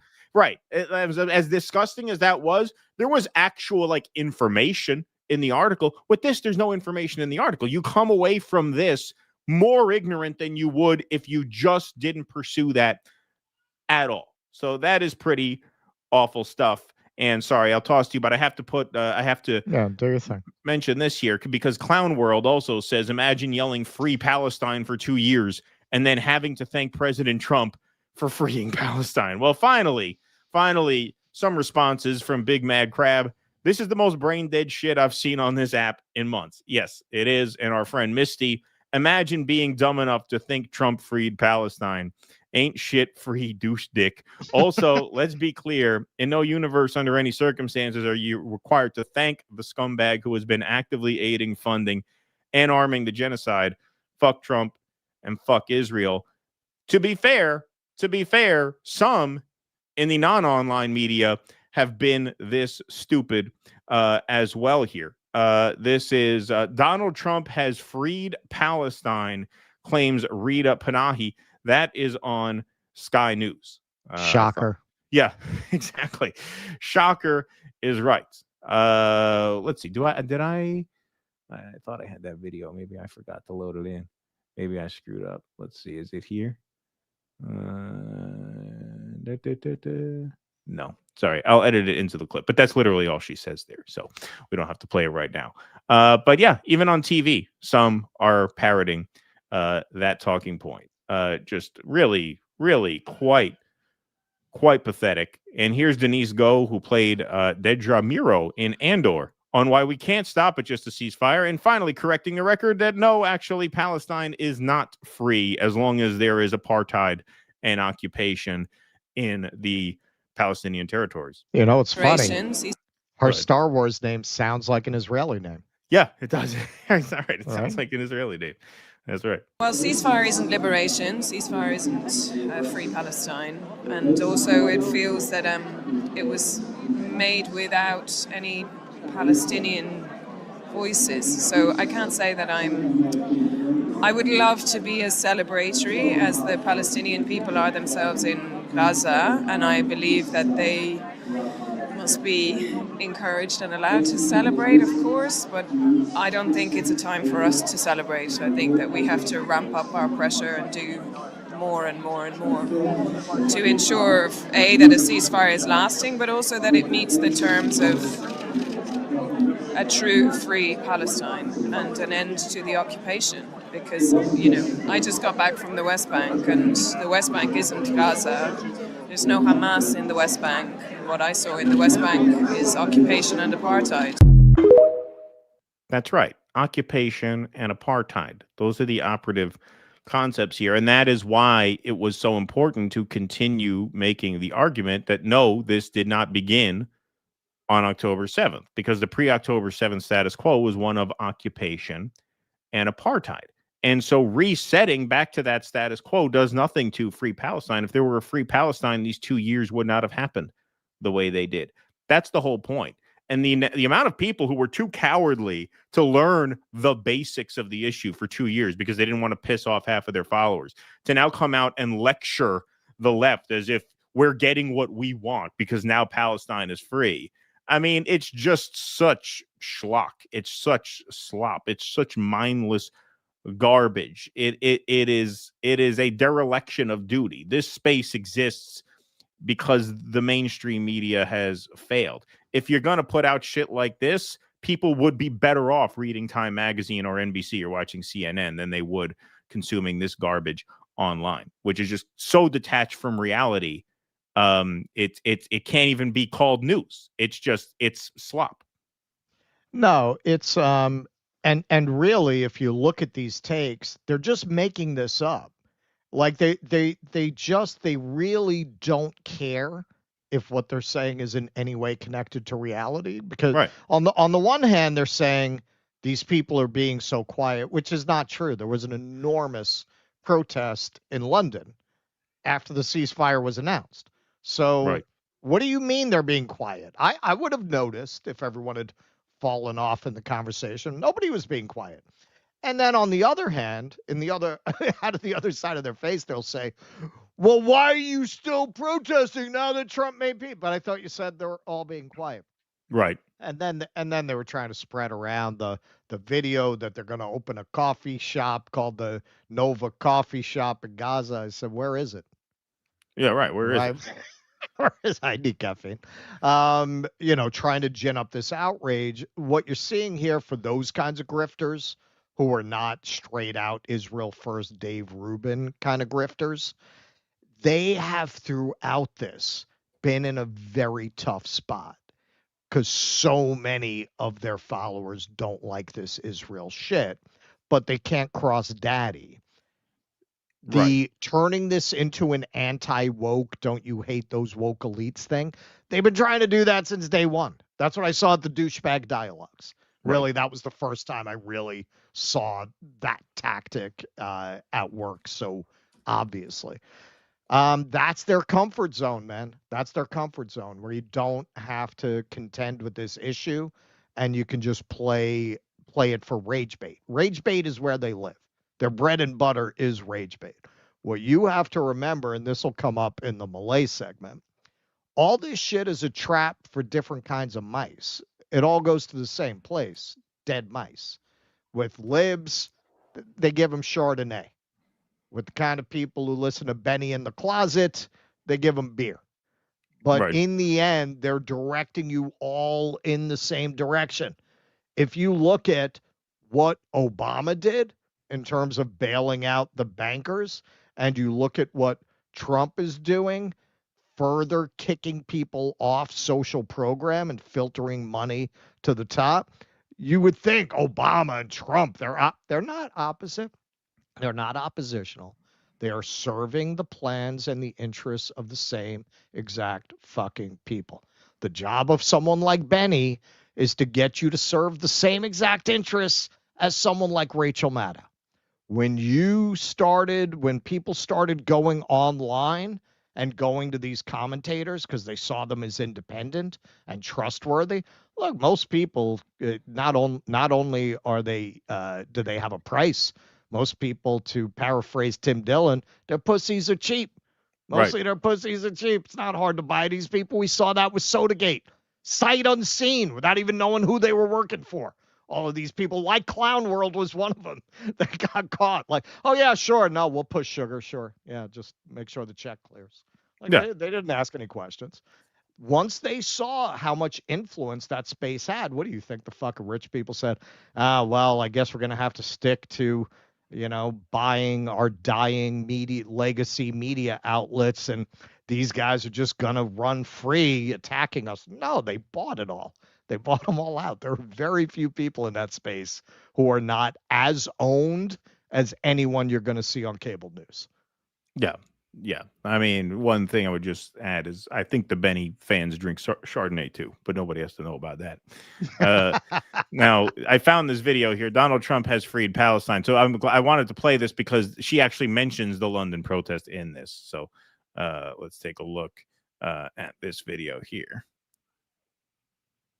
A protest today. There's going to be a march today, and I'm expecting them to be waving MAGA flags, posters of Donald Trump. Thank you, Mr. Trump. Thank you, Mr. President, for freeing Palestine like we've been demanding for 2 years. So I think this is going to be a joyous little march. Obviously. I think actually, So there you go. That's the level of idiocy that exists in the mainstream media.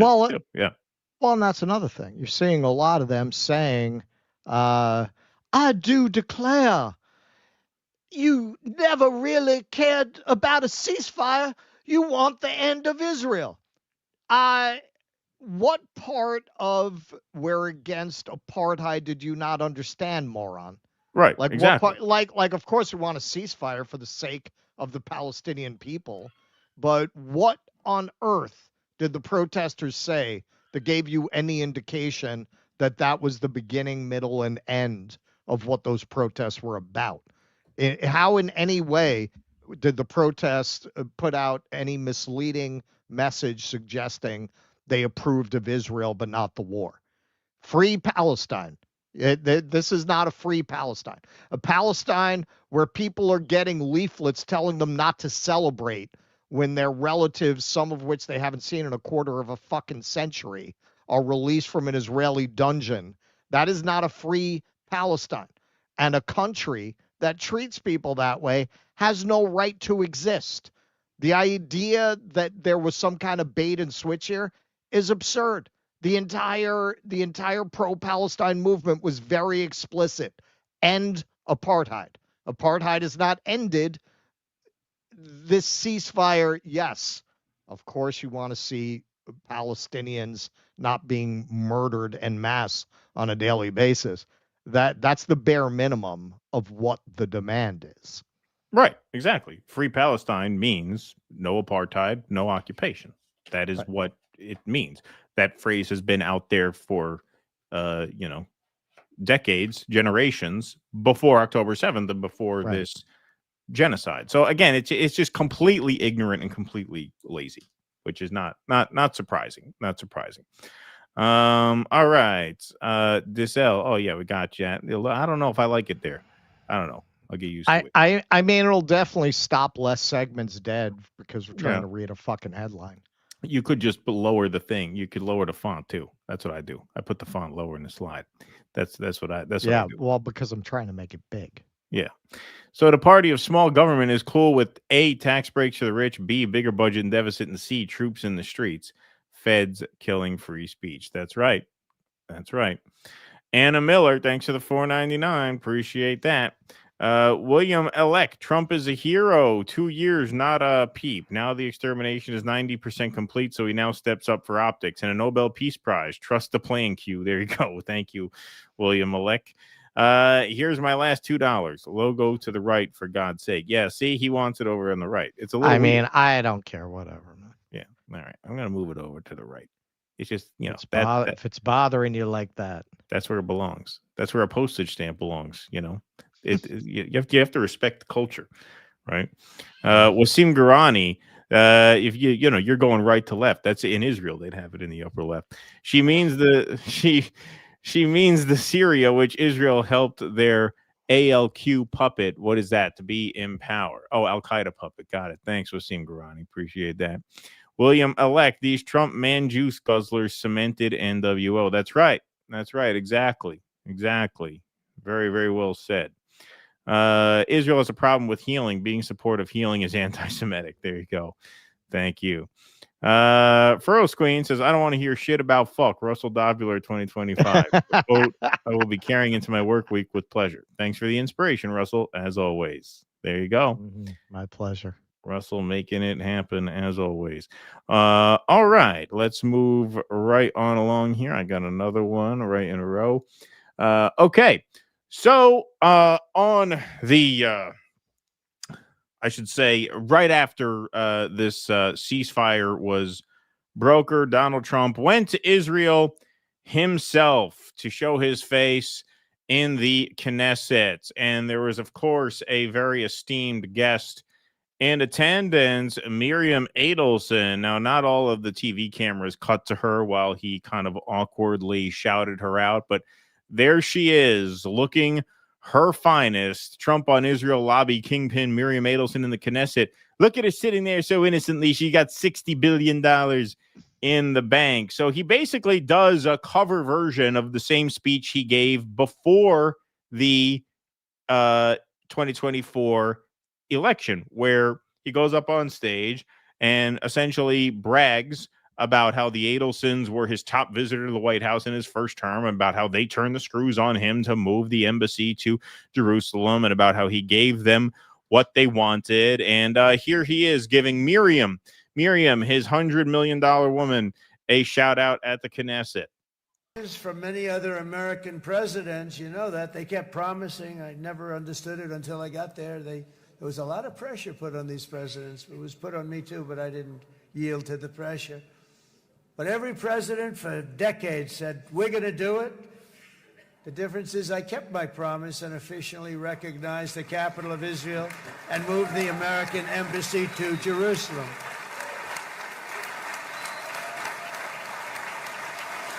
He points at her. Point, there's my girl.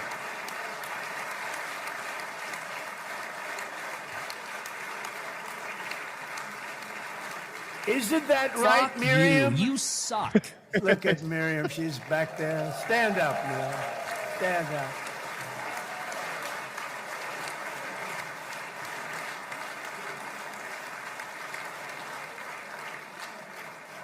Miriam and Sheldon would come into the office. They'd call me. He'd call me. I think they had more trips to the White House than anybody else I could think of. Look at her sitting there. You don't so say. innocently. She's got $60 billion in the bank. $60 billion. And I think she's saying no more.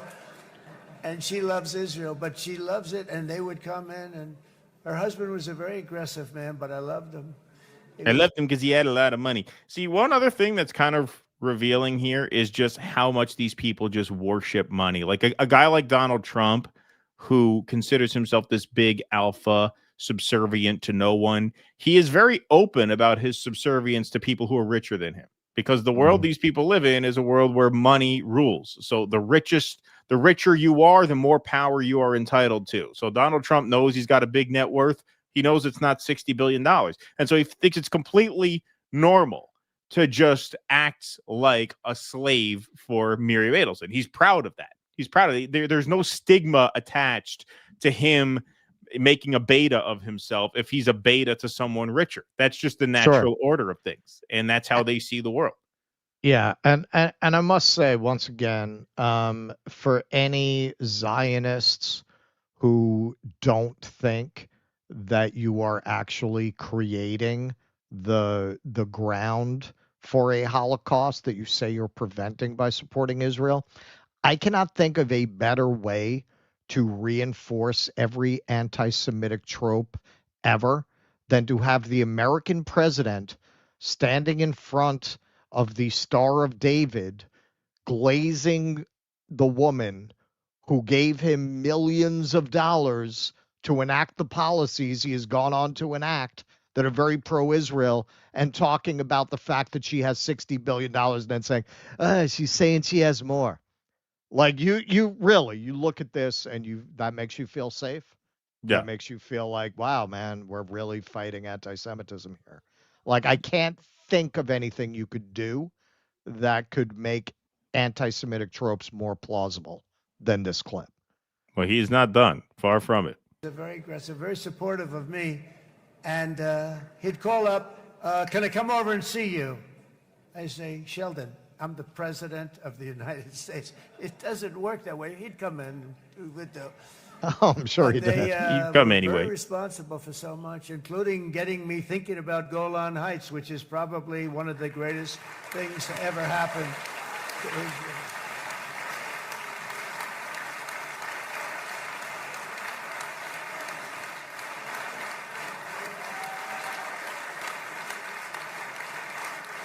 Miriam, stand up, please.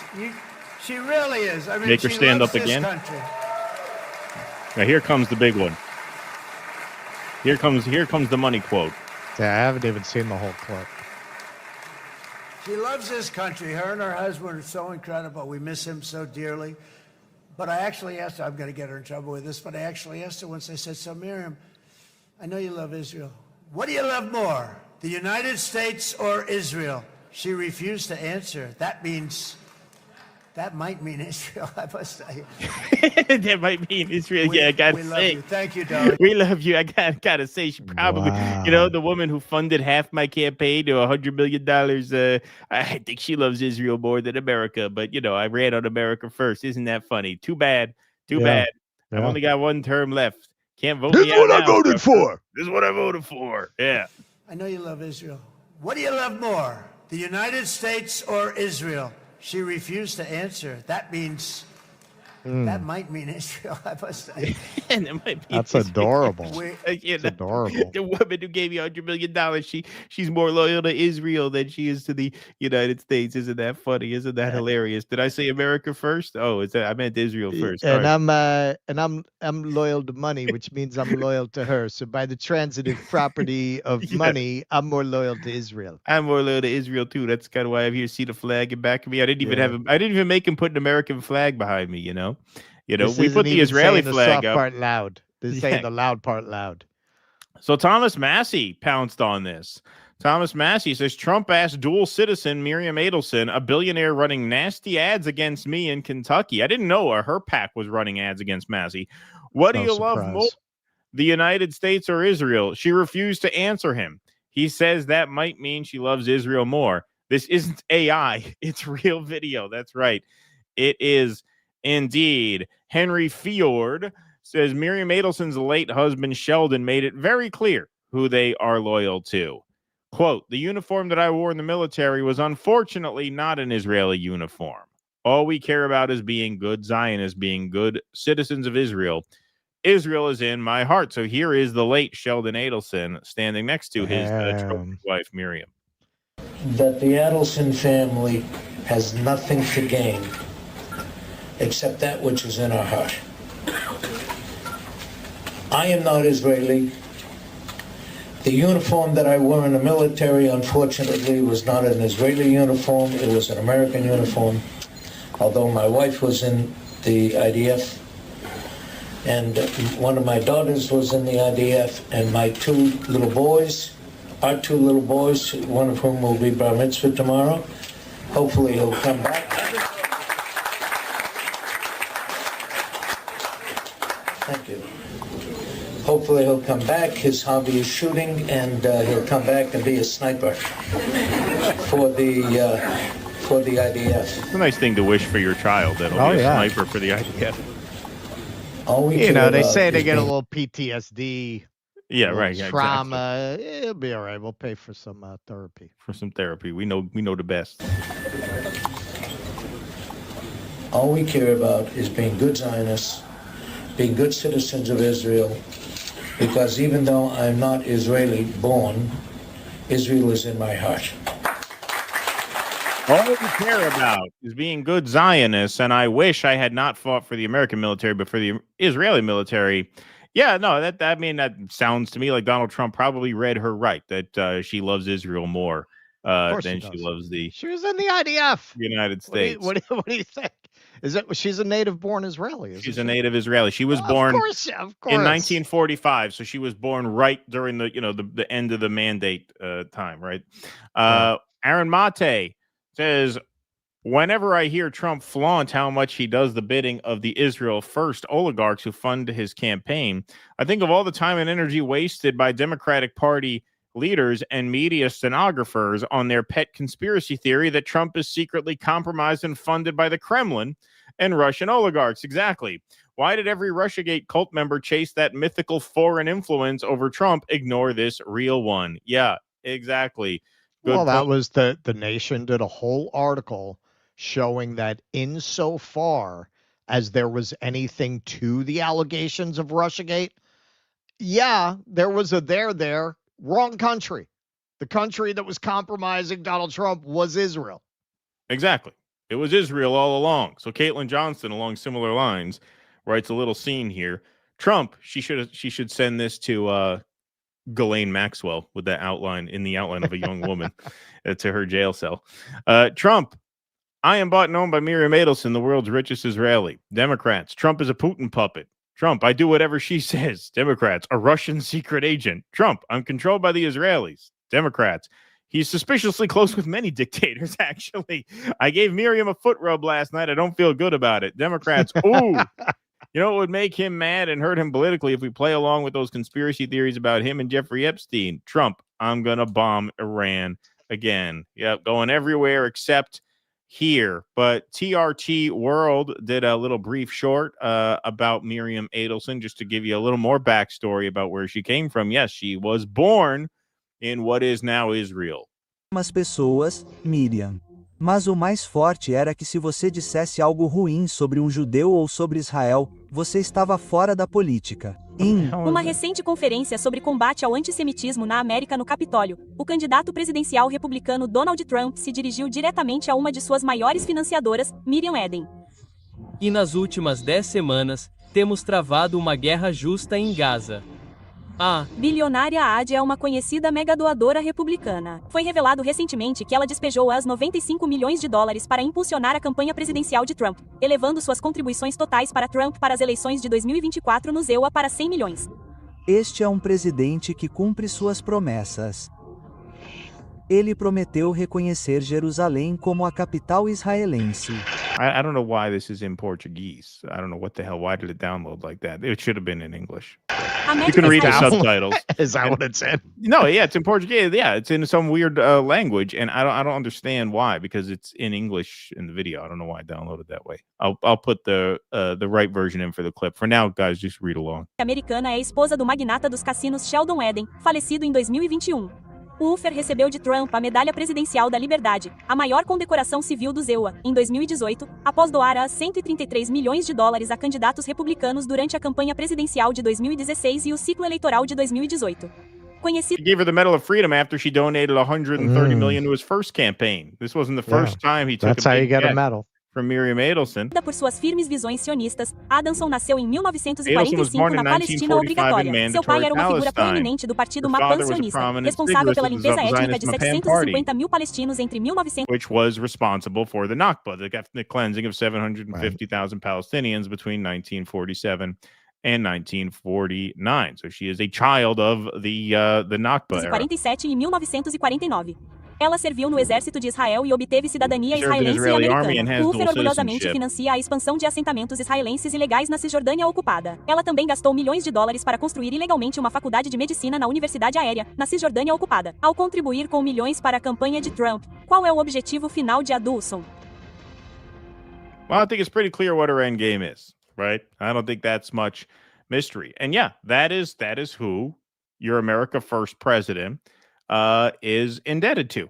And he says it right into the microphone. He said it during the campaign. Now he has nothing much to lose, so we'll say it after the campaign. But that's it. That's who that is who runs foreign policy as much as anyone else. Is that a surprise? Why is it a surprise? He said all that before the campaign. He was just doing a cover. That was just a cover speech of a speech he made well before 2024.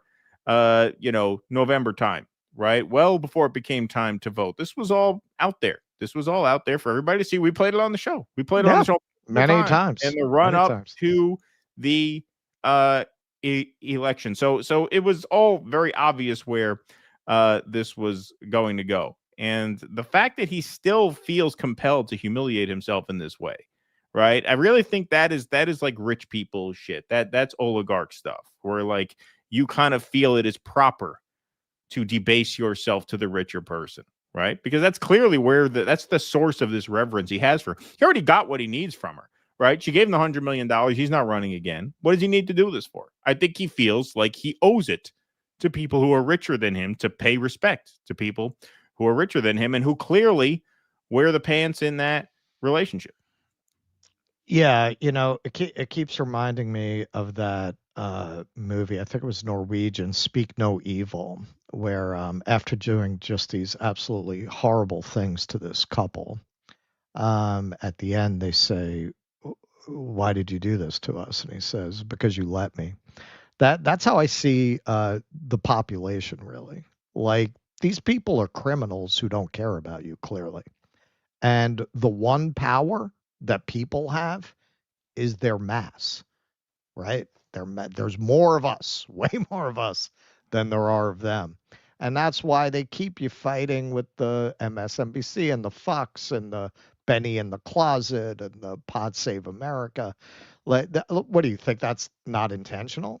They just keep you fighting over bullshit while they parade around on these stages, clearly people who belong in jail. And how do they exert all this power and control over you? Because you let them. You let them. If you're an America First thing, how do you see that? And then the next tweet from Nick Sorter, you're going to be like, yeah, we're so back. We're so back. Right. How do you let them? That's why your life sucks, because you let these people abuse you. You let them abuse you. If the population were not so hypnotized and brainwashed, and this doesn't belong to any particular ideology, it's collective, it's everybody. We're hypnotized. We're in the matrix, man. Like, the fact that anybody would look at that and decide, I'm not going to see that part. I'm not going to look at that part. Or for that matter, the fact that Obama bailed out the bankers and let the homeowners drown. And you're still going to believe that Obama was an avatar of some kind of a left economic project.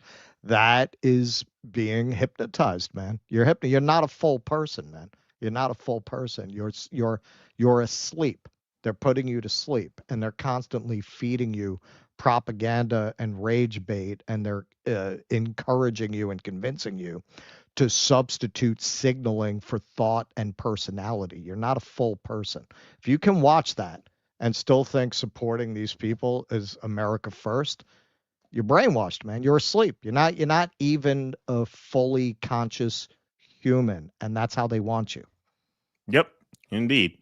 I want to show one more part of Trump's address to the Knesset because, he really made a pitch for the Nobel Peace Prize this past year.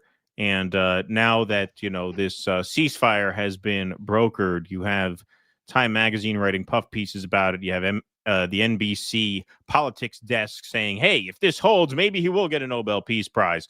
Well, here's Donald Trump bragging not only about the weapons that he sent to Israel, but about how well they used the weapons that he sent to Israel. What we have to do, we make the best weapons in the world, and we've got a lot of them, and we've given a lot to Israel, frankly, and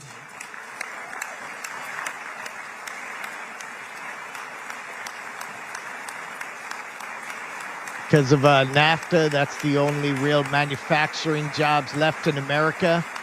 Right. So we're happy to keep that going.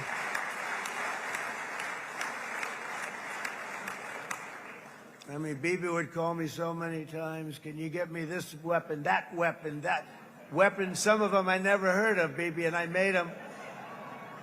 But we'd get them here, wouldn't we? And they are the best. They are the best. But you used them well. It also takes people that know how to use them. You used them well. Obviously used them very well. but so many that Israel became strong and powerful, which ultimately led to peace. That's what led to peace. Yeah, no, that's what led to peace. That's what led to peace, is that you use the weapons we sent you so well. Just take a look at the Gaza Strip now, with what, fewer than 10% of structures in Gaza City actually stand that were there before October of 2023. That's what ushered in the peace. Well, that would explain the delay in implementing the ceasefire. I mean, if Donald Trump feels like all that destruction was necessary in order to broker this ceasefire, then that would explain his rationale for not trying to implement this deal in January when you already had phase one in place, so you can get your photo op with the hostage families at your inaugural ceremonies. If that is how calculating you are about this, then I don't know. I don't know how well that's going to play with the Nobel Peace Prize Committee, although they gave it to the CIA plant in Venezuela, so you never know. You never know. They could throw a curveball and give you one after all. But, they might. Yeah. They gave one to Kissinger. They gave one to Kissinger, right? I mean, you see it right there, right from his mouth. He committed a genocide. That's straight right. out. That's Cambodia, right. Laos. Anything that flies on anything that moves, right? That's what they print on the bottom of the certificate now when they give you your Nobel Peace Prize. Anything that flies on anything that moves. So you never know. But there's how remorseful Donald Trump is about the horrors that have been unleashed on Gaza these past 9 months under his watch. You begged us for these weapons. You called me up. You say we needed these weapons. I sent you these weapons. I didn't even know what they were, but you used them well. You used them well. That's the lesson of this. Is that they use them well. Some people say genocide. I say it's complicated. Yeah. Yeah. You see, he got a big standing ovation there too. Oh, sure. Yeah, you know, well, they received him. They had to after Netanyahu got all those. I know they had to standing match it. ovations. Yeah. You know, that's what I think it is. I think a lot of it is just, Jewish supremacy, and a lot of Jews feel connected to this for some religious reason. But that's not all of it. I think a lot of it is just that, like, I think when people go to Israel, because you hear a lot of it. I went to Israel. It was amazing. It was magical. I think what they mean by that is it felt like America.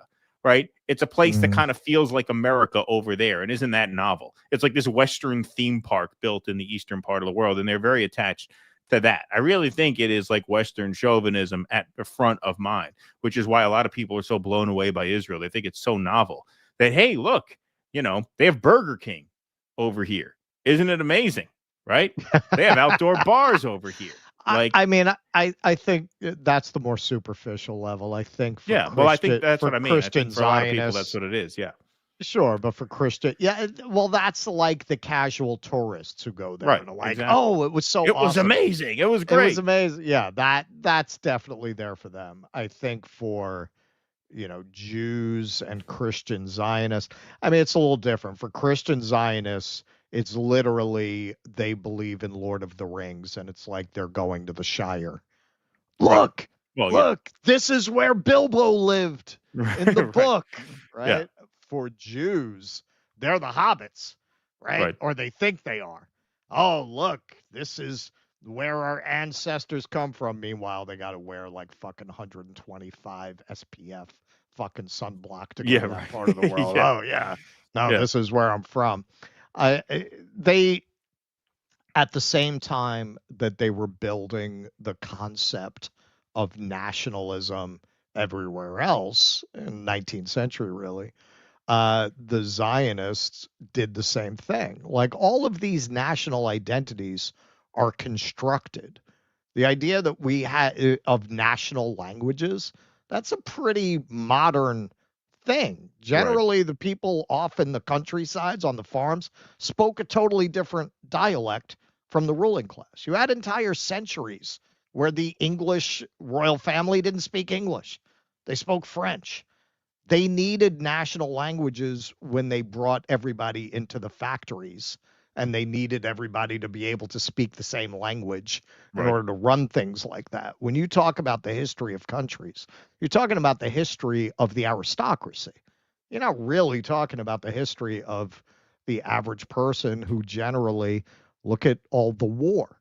in Europe, which, as you pointed out before, they gloss over when they talk about the Middle East as uniquely war ravaged, as if it was rainbows and candy in Europe all those centuries they were constantly fighting. One year you were under the Tsar, the next year you were under the Holy Roman Empire. These people didn't see themselves as part of a nation. You can even see it if you go to the Lower East Side today.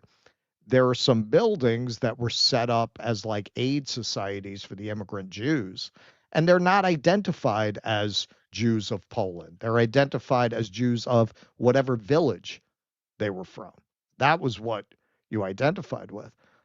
Israel is really, this idea that for 2,000 years, Jews were wandering around with this sense of themselves as a people with a national identity. It's fucking ridiculous. Nobody really thought that way. Right. Of course. You had Jews scattered all over the world who saw themselves. You had different religious practices. If you go to the Lower East Side, there's a synagogue there. It's been there since 1913 that has paintings of Zodiac on the walls. Right. Because they had incorporated that into their practice of Judaism. The idea that this was a nation, people didn't even have the concept of nations in that way. The Zionists seized on this new concept of nationalism in order to further their project. Yep, absolutely. Hillary Hinton says the only thing more irritating than a bubble bath girl spouting pro-Zionist horse shit with her bleached fucking horse teeth is the DB logo on the upper left side of the screen. Yes, that's right. That's right. Yes, people feel strongly about that. I don't blame them. It is disorienting. It's anti-American is what it is. Yeah. That's right, Israel first. That's right. That's Israel first. All right. Why don't we plug your tour right now so we get this going here? All right. So it is coming up pretty fast. We announced it kind of late. I wasn't sure if I was going to do it, but yes, I'll go off one night only. Saturday, October 25th, the Weird New York tour is coming. This is my favorite tour that I created back in my tour guide days. I created it because I hated doing the ghost tours because I don't like to lie to people. And it's just a lot of made up shit thrown on top of a history tour. But I felt, you could definitely do a macabre, bizarre tour and tell people the truth. So I do some research on murders and all of that. So I take you to MK Ultra safe houses. I take you to the townhouse that was blown up by the Weather Underground. I take you to the site of the Groovy murders, which in their time were very infamous. It was one of those series of murders that they write a lot of think pieces about because it had a lot of cultural resonance, largely forgotten today. So it is a good time. 7 to 9, October 25th. Meeting at Washington Arch. Get your tickets. We're about half sold out now. Nice. Excellent. Yeah, I like doing the ghost tours because I didn't mind lying to people. I thought it was I just had fun with it, And not all the stuff on there were lies, but what urban legends. That's what they call them. Urban legend is code for a lie. If somebody says it's an urban legend, that means it didn't happen. Well, no, some of that shit was urban legend, and that stuff I didn't mind because that's plausibly at least part of the city's history. Yeah, like the Edgar Allan Poe carriage house, or not Edgar Allan Poe. I'm mixing it up. Aaron Burr. Yeah. Yeah, it's part of the folklore. Yeah, of it's the lore. City. That's fine, but a lot of it is just literally you took a history tour and you threw some ghost shit on top of it that's not even part of the lore of the city. Yeah, I didn't really do that. I did like the one if by land, two if by sea, where people say that restaurant's haunted because women lose jewelry in there and they think it's the ghost. Maybe I should do that one. Maybe I should do a ghost tour one year. You should. I'll do the half-true ghost tour of New York City. The half-truth tour of New York. If you can guess all the lies, you win a prize. Yeah, you win a prize. That's right. I used to do it. I used to incorporate trivia into it with Halloween candy. Yeah, people had fun. I liked giving that tour. Positive Pete. Hey, regretful Robert. It will be okay. Just have a positive outlook on life. There are no problems. Only opportunities. Good one. I'm sorry, I read that one out of order because Regretful Robert says, man, guys, I was late to my own wedding, so my so-called bride ended up marrying my best man instead. Then they threw me out onto the curb like a piece of trash. So many regrets, says Regretful Robert. Is this a thing where you go and you tell stories of regret on the different channels? Thank you for that. Dorian Marquis says Candace recently scorched Trump and Jared Kushner. Also, Benny was recently outed by a black BuzzFeed ex-employee. Benny hates DEI, loves PPC. Thank you, Dorian Marquis. Appreciate that. That's what I keep saying. That's what I keep saying. Soylent Green is Gazans. There you go. Now logo left or I'm out. Oh, look at this. We got a bidder. Maybe we can do this. Maybe a good compromise would be for Russell's segments. We'll do it on the left since he likes it there, and for mine, we'll do it on the right. We'll see how long we can keep that going. I'm sure we'll forget about it 3 segments in. Yeah, who would do Miriam for $1 billion? There you go. Yeah. No, I mean, I think a lot of people would for $1 billion. Can't imagine what you wouldn't do for $1 billion. That's like an indecent proposal remake for our times. Yeah, right. Exactly. Yes. The Guardian says Ken Minji had a full-page story about the mistreatment of Israeli hostages, nothing about Palestine, and yet progressives love this paper and think they are smart for reading it. Well, that's like the Times for over there, right? I mean, kind of. Well, I don't know. But the story I read was from the Guardian. Yeah, no, they have good. I mean, just like Haaretz will, they'll do they good did stuff cover from time to time. Yep. Kevin G, Bill Maher. Many people have been occupied. Only the Palestinians never get over it. That's right. Wow. That's right. EO Shush, if this was about money, why is it that Elon's $300 million and platform worth billions propaganda tossed out and Adelson's $100 billion worth so much that has only hurt his control over MAGA? I think it's an ethos. I think like Trump just has like a reverence for rich people. He loves money. He loves people who make a lot of money. He thinks people who have more money than him are more worthy than him. I think he feels that way. I think that's his moral code. And how's Elon tossed out? He's still getting fucking defense contracts. And that's true. He is still getting defense contracts.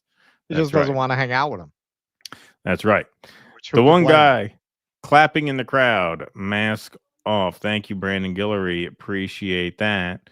Andy Gardner, yep, we got you. Don't know if that last super duper chat went through, but logo on the left or I'm super duper done. We got you. We're just a little behind because you guys are making it rain so much. We thank you all for your generous support today. That creates a little bit of a line, but it's worth it. So thanks everybody very much for being here. We are up to 865 likes.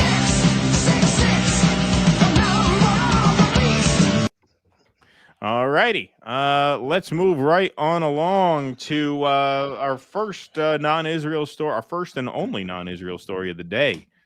Take a little break from that and go to our friend Javier Milei. All right, I've been trying. I've been wanting to cover this for a while, and now he's coming to Washington, so I have a reason. Trump to meet with Argentina's leader as U.S. moves ahead with bailout. President Javier Milei will visit the White House on Tuesday after the Trump administration agreed to provide Argentina a $20 billion lifeline. Now, what the New York Times is not cool enough to mention is that this is part of his world tour. He is, of course, known as El Cantado Diablo in Argentina. He's a wonderful rock singer. Here he is just last week.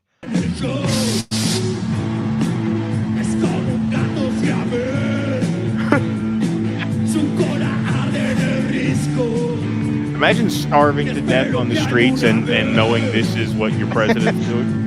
Yeah, no. Makes you very proud. Very proud to be an Argentinian.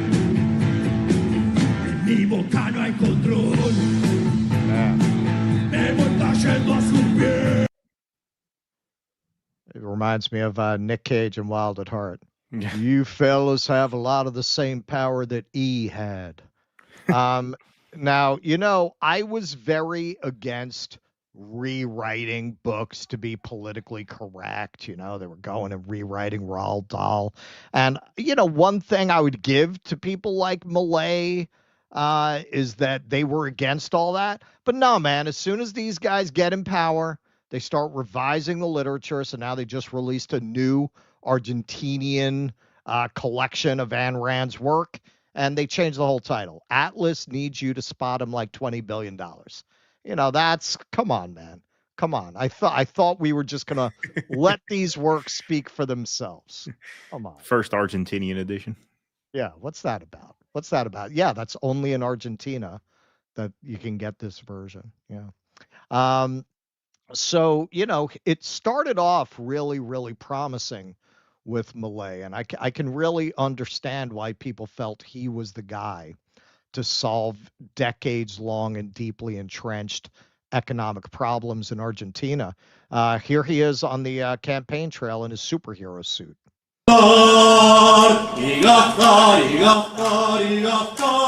Kind of his thing.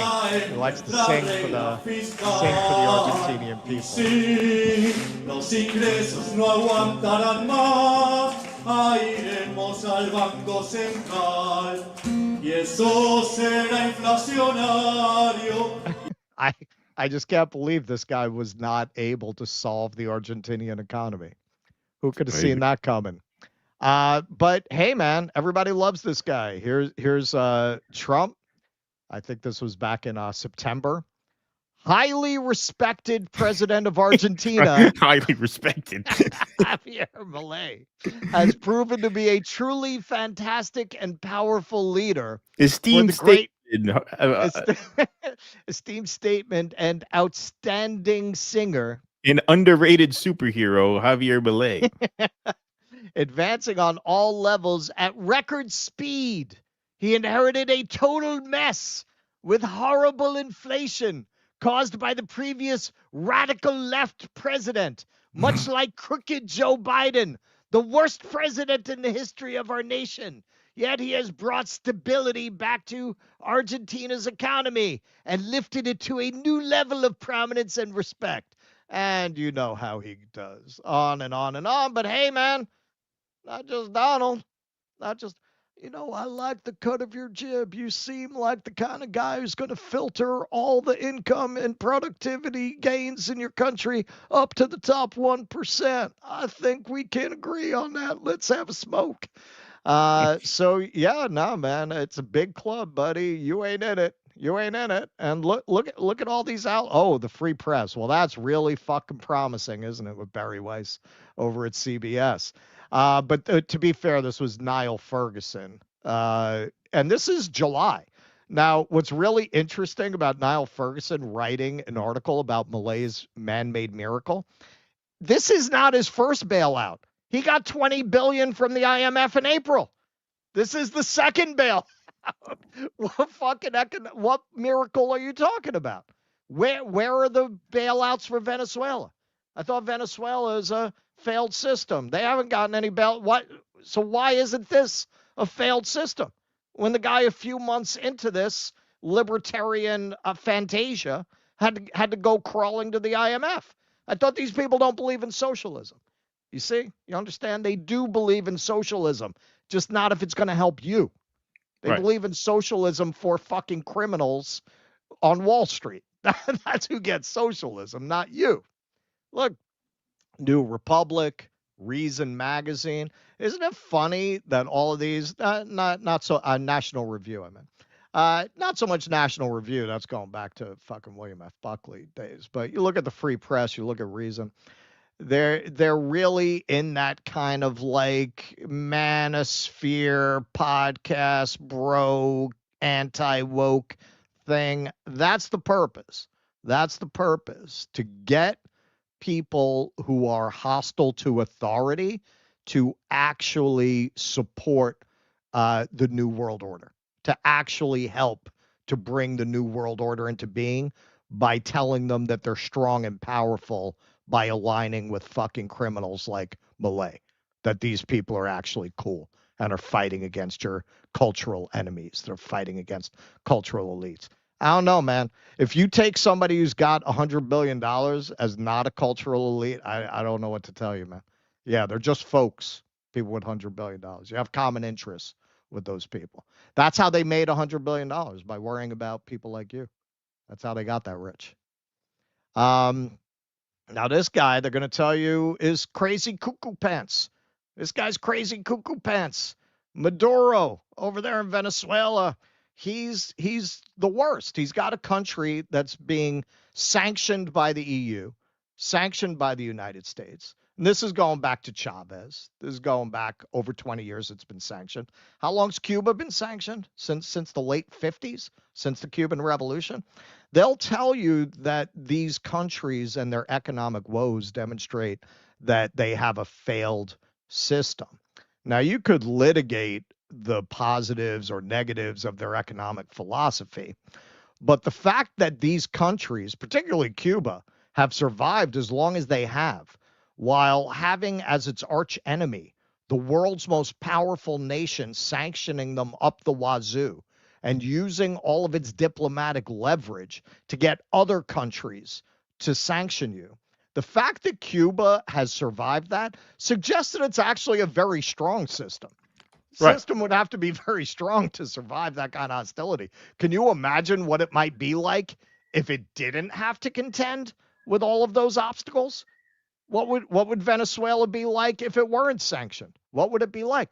Milei got in there within a few months. He needed $20 billion from the IMF. A few months after that, he needs $20 billion from us. So which is the failed system?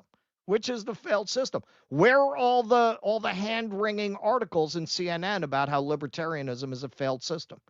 Where's Bill Clinton giving a speech about how Milei is a crackpot dictator? Where is that?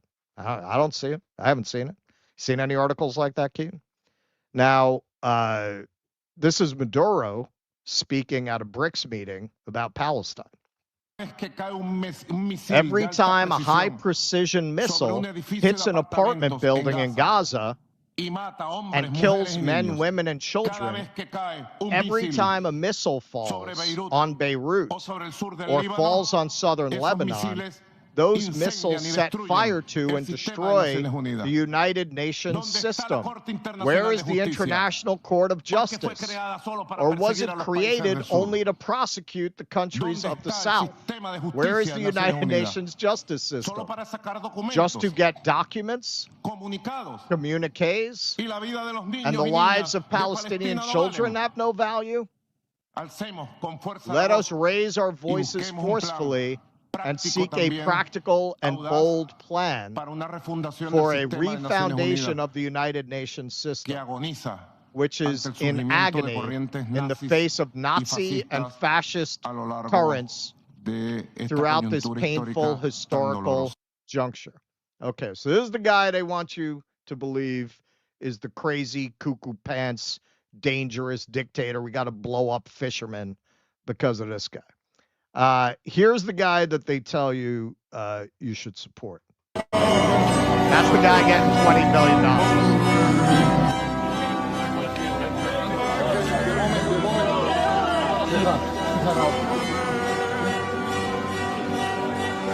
Sure, he's crying. He's crying. He never had pussy like that. He's crying fucking that long.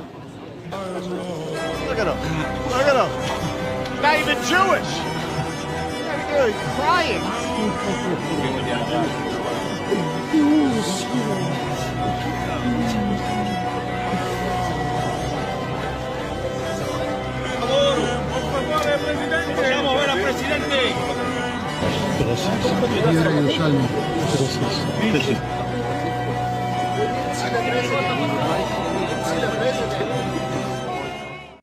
All right. Do you see who they elevate and who they denigrate? And do you see why? Do you see why? Look at this fucking freak. Look at this freak. Anyone who tells you to take that freak seriously is somebody who you should regard, if you're a working person, as your bitter enemy, as your bitter class enemy. Even if you have issues with the system in Venezuela, which is none of your fucking business unless you're Venezuelan. But even if you have issues with that system and you, sure, you can litigate that. But just objectively, which one of these people seems like a credible leader to you? And which one is being glazed in the media? Now, to be fair, very few people have gotten it on with that wall the way that Milei did. He really went balls deep into that wall. But Ivanka went pretty hot at it too. Maybe they should have a wall off those two.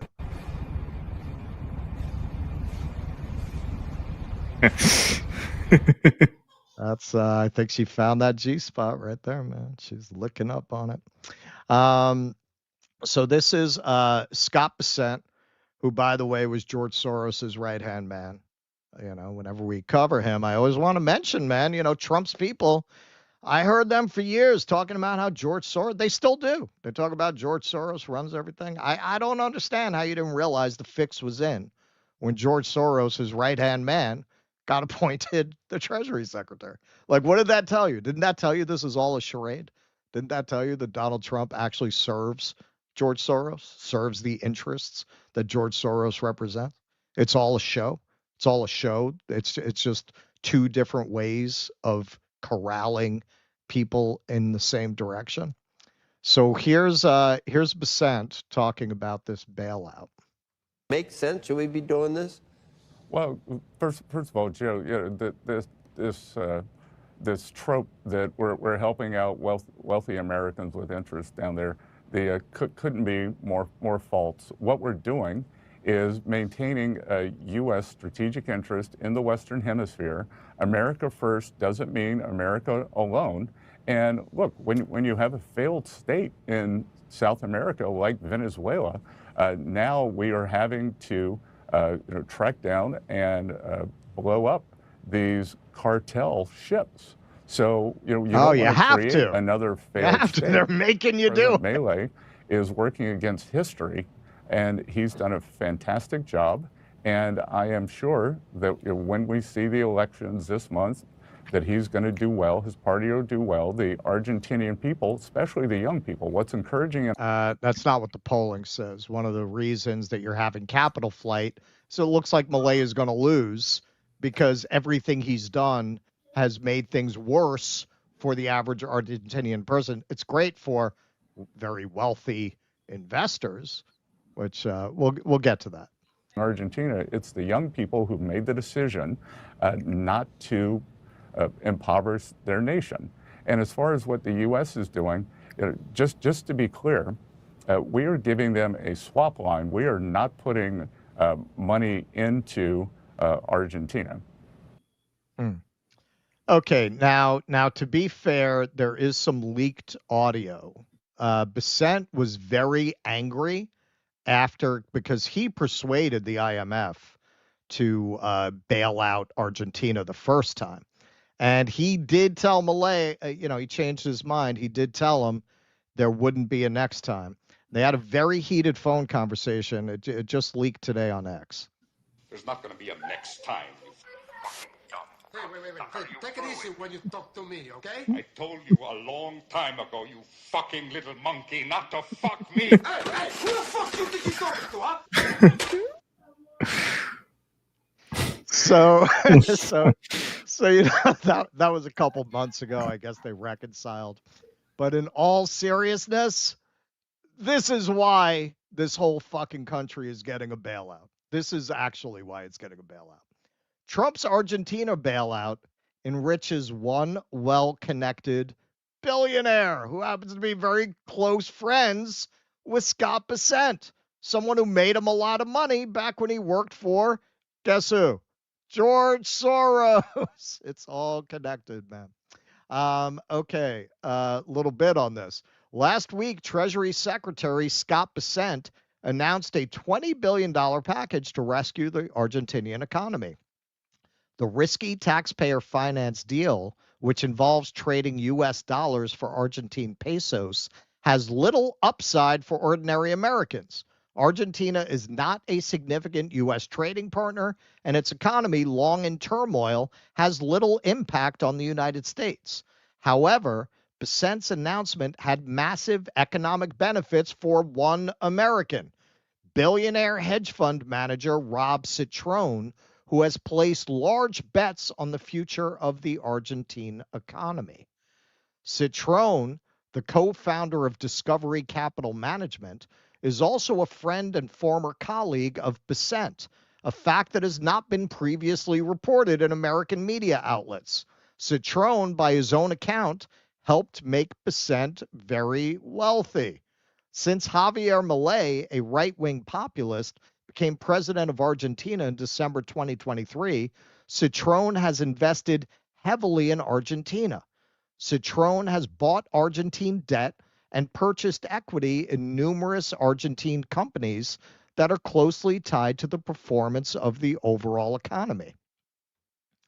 Due to Argentina's massive debt load and chaotic economic history, in 2023, Argentina's inflation rate was over 200%. Citron purchased Argentine bonds with an interest rate of nearly 20%. Citron has declined to detail exactly how much of the $2.8 billion he manages is invested in Argentina. In early September, days before Bessent's announcement, Citron purchased more Argentine bonds. It's a big club, and you ain't in it.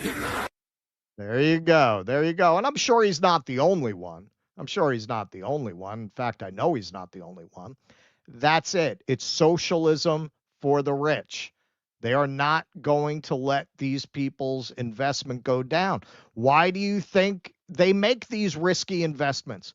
Why would you invest in a country with a 211% inflation rate at the time that Milei took over? Because Bumblebee Man says he's going to fix the economy. Why would you, as a savvy investor, put billions of dollars in that? Because you know your friend Scott Bessent over at the Treasury is going to bail you all out when it goes sideways. That's why. It's a big fucking club, and you are not in it. These people are criminals who belong in jail. Anyone who tells you otherwise is not your ally. They are your bitter, bitter enemy. Now, this was a very good article about this in Current Affair. Alex Skopik wrote it, actually.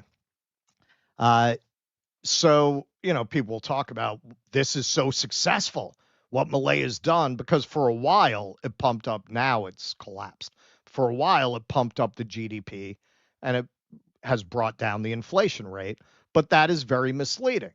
We experienced that in this country, right? They tell you how great the GDP is doing. Are you doing great? Are the people you know doing great? Because GDP is a bullshit measure of how well the economy is doing. GDP can be very high because a few rich people are doing well. Doesn't mean the economy is doing well. So here he explains that. GDP fails to capture the distribution of income across society. So you can have situations where a nation's GDP is strong, but most of the income being generated is concentrated among a small elite, and the average citizen doesn't see much benefit. But more fundamentally, GDP doesn't even show the production of goods and services as such in objective physical terms. It doesn't count how many potatoes have been harvested or how many people are able to rent apartments. It only counts the market value of the transactions when goods and services change hands, which can be subjective and arbitrary. So praising Javier Milei because his economy had shown growth on paper, as Niall Ferguson did, is largely pointless unless, one, that growth consisted of real physical objects and services, and two, the proceeds were actually reaching ordinary people. It's the kind of thing Joe Biden's strongest soldiers kept doing online in the 2024 election when they'd post graphs showing increased GDP and say that the Biden economy is just booming, even though in real terms, homelessness was hitting record highs and people were defaulting on their credit cards in record numbers. To put it very simply, I had at one point I was doing a show and me and my musical director were so broke, I would lend her $20 and she would lend me $20. We always felt it was like a mystery. It was like the loaves and the fishes where that $20 kept coming from because neither one of us had any fucking money, but we kept lending $20 back and forth. But you know what? I give her $20. She gives me $20. The way they measure GDP, that's $40 in economic activity. Right. There's no fucking real money there. Right. There's no wealth. There's no wealth. Exactly. Now, this is about how he brought down inflation. And this, as an American, you should really listen to this. This is why I wanted to take such care with this segment. This is what they actually love about Milei. Milei is acting as their agent in Argentina to put their ideas into practice. It's a laboratory for creating the techno-feudal world that they want. This is why Bill Clinton likes him and Donald Trump likes him. Why do you think that? You think they don't see he's a fucking fruitcake? Of course they know he's a fruitcake. Only a fruitcake would use their country as a neoliberal laboratory for criminals to show, like, okay, well, how much can you just make people poor and homeless and maintain an economy based on the people at the top doing well? That's what this is. Okay, this, when he breaks down what Milei did, it's going to sound like Trump's economic program to you. This is what they're doing here. This is why they like this guy. Milei's cuts were not the kind of careful, well thought out ones that could actually be helpful. And they were not directed at government spending that was genuinely excessive or wasteful. Instead, as Nick Cornbishley writes at Naked Capitalism, Milei slashed spending on public goods like education, healthcare, transport, and infrastructure, even getting rid of palliative care at the National Cancer Institute. If he got a reduction in inflation, it's not just because of the effect on the currency, but because he simply made a lot of people poor. As Cornbishley puts it, afuera, afuera, afuera, cancer medicine, afuera, afuera. The economic pain being visited upon millions of Argentinian workers and pensioners is not an unfortunate byproduct or unintended consequence. It is the intended goal, to impoverish workers and pensioners to the point where they cannot fill their shopping basket or buy even the most basic of necessities. If you starve the economy of demand, inflation eventually has to go down, which it has, albeit at the cost of almost killing the host. Meanwhile, Milei did not cut purchases of secondhand F-16 fighter jets from the U.S. via Denmark. Price tag $300 million. And he lavished funds on the ever larger riot police operations needed to violently suppress public protests. You get it? You get it now? You get what ICE is about now? You get why they always have money for war now, but they don't have money for your health care? You get it? This is what they want. This is the world that they want to build for you. And people like fucking Benny in the Closet and, frankly, Alex Jones, a lot of these other motherfuckers, their job, Joe Rogan, their job is to keep you distracted with, white sorority girls doing choreographed dance numbers while they build a prison for you that you can't get out of. That's what they're doing. Well, this is what Doge was. A world like this. This is what Doge was. This is Elon. Javier Milei is Elon's hero, not Trump. Right. Yeah. He also started a $1 million initiative to improve diplomatic relations between Israel and several Latin American countries as the Gaza genocide strains those relations to the breaking point. These priorities reflect the usual right-wing worldview. Feeding, healing, and teaching people is not important, but hurting and controlling them is. Defunding cancer treatments is obviously ghoulish, but slashing education for a short-term economic gain is just as bad. It's like eating your seed corn for next winter. Where are Argentina's future doctors and engineers and all the economic activity they generate supposed to come from? Exactly. They don't give a shit because their kids are going to get educated. They're stuffing money in their pockets. They don't care about you. That's why I keep telling you they're trying to kill you. They're trying to kill you. Argentina is a laboratory for how many people they actually need as slaves, serfs, and servants, and how much they can run an economy purely on sucking all of the economic benefits of the society up to the top. Now, this is one we'll probably do for movie night eventually. If you've ever seen it, you already know what this is from. The movie Falling Down with Michael Douglas, which is more and more prophetic as each year goes by. And you might remember, because the film was very self-conscious about being accused of being racist, they would go out of their way to throw things like this in.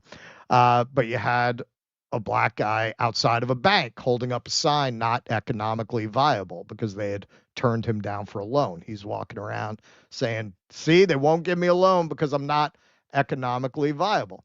Now, you have a lot of people who will say when you bring this up to them, Well, no, they can't just throw us all out like that and consider us all not economically viable because they need us as consumers. They need us as consumers. Who's going to buy their stuff? Who's going to buy their stuff if you get rid? No. They're going to do this to you. They're doing this to everybody. They're making everybody not economically viable. So this is a channel called How Money Works. It's a good like balls and strikes kind of economic analysis channel. And he explains, no, actually, they don't need you. At this point, they've funneled the money so much up to the top that they're just catering to the investor class. And you, people like you, presumably, if you're watching this show, people like you, people like us, you represent such a small part of the economy at this point, they don't need you anymore. That's why the stock market's off the hook. But you don't feel that, right? Do people you know in your environment feel it? So here he is explaining that. Economic participants don't really participate in their own economy. In the past, when average people struggled, the economy struggled, and wealthy people riding on that economy struggled too. Today, we could very well be in a situation where the majority make up such an insignificant share of market activity that even severe problems for them can be effectively drowned out by the party being had by a very small handful of people. Now, as far as social cohesion is concerned, this isn't great. But for the economy, it gets worse. We could see a situation where unemployment rises dramatically, but the economy continues to grow, because all of those laid off people didn't contribute much to overall consumption or investment.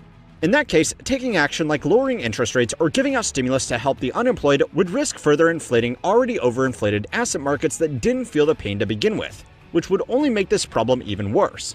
Even the Fed essentially admitted that it was increasingly hard to enact policy that would help ordinary workers without helping out wealthy asset owners even more. In 2006, a series of reports were leaked from Citigroup's asset management team dealing specifically with ultra-high net worth clients. In these reports, they described a plutonymy, a combination of plutocracy and economy where economic growth is powered by and largely consumed by a wealthy few.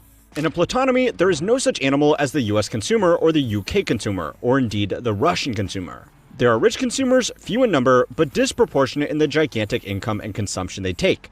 The rest are the non-rich, the multitudinous many, but only accounting for surprisingly small bites of the national pie. Now, the actual intention of this report was to encourage Citigroup's wealthy clientele to invest in companies that catered exclusively to other wealthy clientele, because the analysts predicted that they would eventually be the only ones worth selling stuff to. And remember, this report was published way back in 2005. Now, of course, there is still one way that you matter in the economy, and this report covered that as well. Whilst the rich are getting a greater share of the wealth and the poor a lesser share, political enfranchisement remains as was: one person, one vote. In plain English, the biggest risk to their clients was that votes were somewhat evenly distributed. All right, so that's a lot. All right, so that explains to you, if you've been saying, well, in the end, they can't get rid of us. Yeah, they can. Yeah, they can. They don't need you anymore. What's he saying here? This was written in 2005. This was 2005, and it wasn't a warning. It was a roadmap. It was a game plan. They wanted to work towards this. Now, that was Citigroup produced that report. Well, who gets elected president after 2005? Barack Obama, right? If you think that you have a way out through these two parties, or that in any way Barack Obama is fundamentally different from Donald Trump, who chose Obama's 2008 cabinet? Citigroup.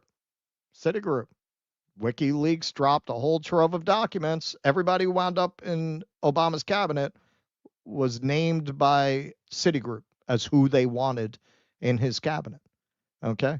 So they just produced a report like that. Obama gets in the middle of an economic crisis, and what does he do? What does he do? He makes choices that take more money out of the pockets of working people and poor people, prosecutes people who on their mortgage applications didn't tell the truth, which was very common at the time. Nobody was really cared or checking. They were just happy for the economic activity. And he bailed out all those bankers, right? So what did he do that for? What did Citigroup want when they wrote that report in 2005? Where we are now. They're all serving the same fucking agenda. Trump works for the same exact people that Obama did. They want you to be a serf, and especially with the technology that they're developing now, they know they don't need you. That video, I would highly recommend it. Keith, remind me. I'll send you the link. We definitely have to put that into the description.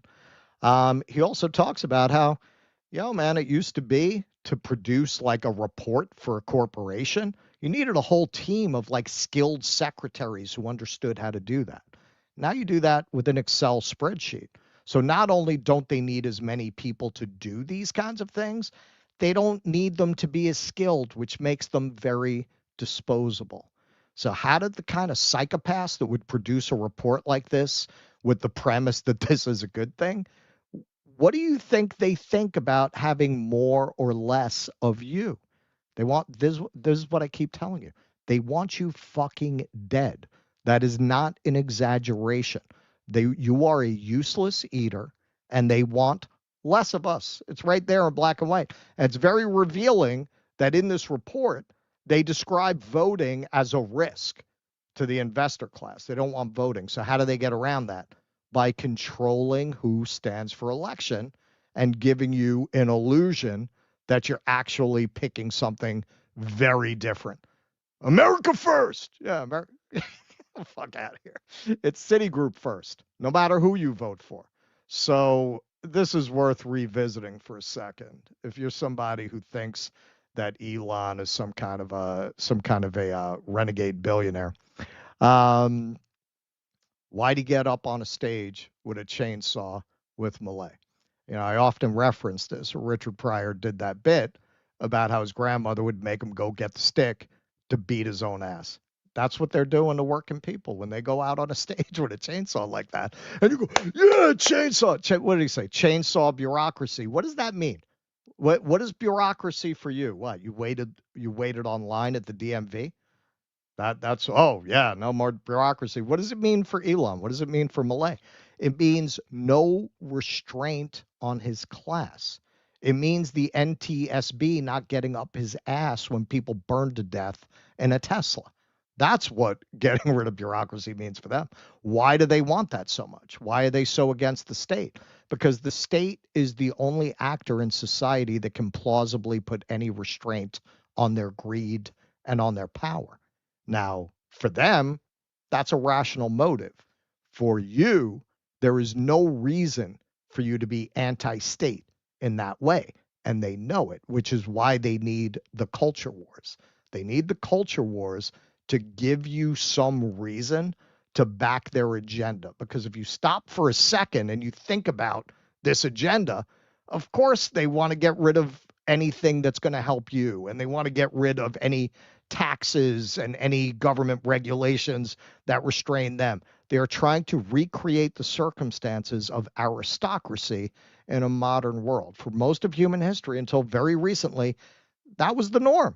You had a very small elite class enjoying the fruits of society, and everybody else was a laboring peasant. They're in a position where, because you're coming out of this very unusual period in history where there was this ideal of egalitarianism and economic prosperity and opportunity and equality, they have to get you to get the stick to beat your own ass. They have to get you to help them, because you can still vote nominally for what it's worth. They have to get you to vote to dismantle the last of the support systems in society that check them and help you. When he goes on stage like that with a chainsaw screaming, you clap for that, man. You're clapping for your own demise. Well, yeah, obviously, and it's already here. I mean, when you live in a place like New York or California, in these like centers of concentrated capital, you don't really, excuse me, see just how far it's gotten. But if you go outside of those zones and you go to these deindustrialized places, like St. Louis, for example, there's a whole city. There's no people there. There's nobody there. You drive through Pennsylvania, you drive through Michigan, you drive through Ohio, same thing.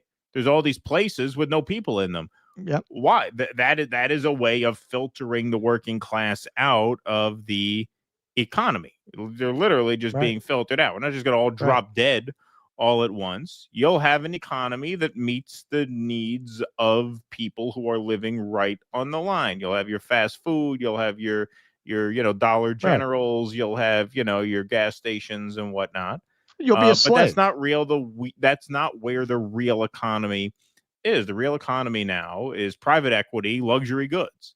I mean, that is essentially what it is. That's why, we did the segment about, why do all the fast food places look so nondescript now? What happened to the McDonald's with the play pens and the play places, pardon me, and the playgrounds and the Pizza Hut roofs? It's because the real value in that to the company is the real estate. And so if a McDonald's location fails and you got a fucking building here that looks like a theme park, you're not going to be able to just sell that to a bank so easy because the building can't be just easily repurposed into a bank. Same thing. So like the real economy is so detached from the day-to-day lives of ordinary people. That's a reality already. And, people who live amongst the wealthy don't notice that as much because the wealthy want nice places to live. And so, they're forced to kind of keep some sort of semblance of functionality. They put money into the West Side bike path. Yeah, exactly. Like you want to have a somewhat functional environment to live in.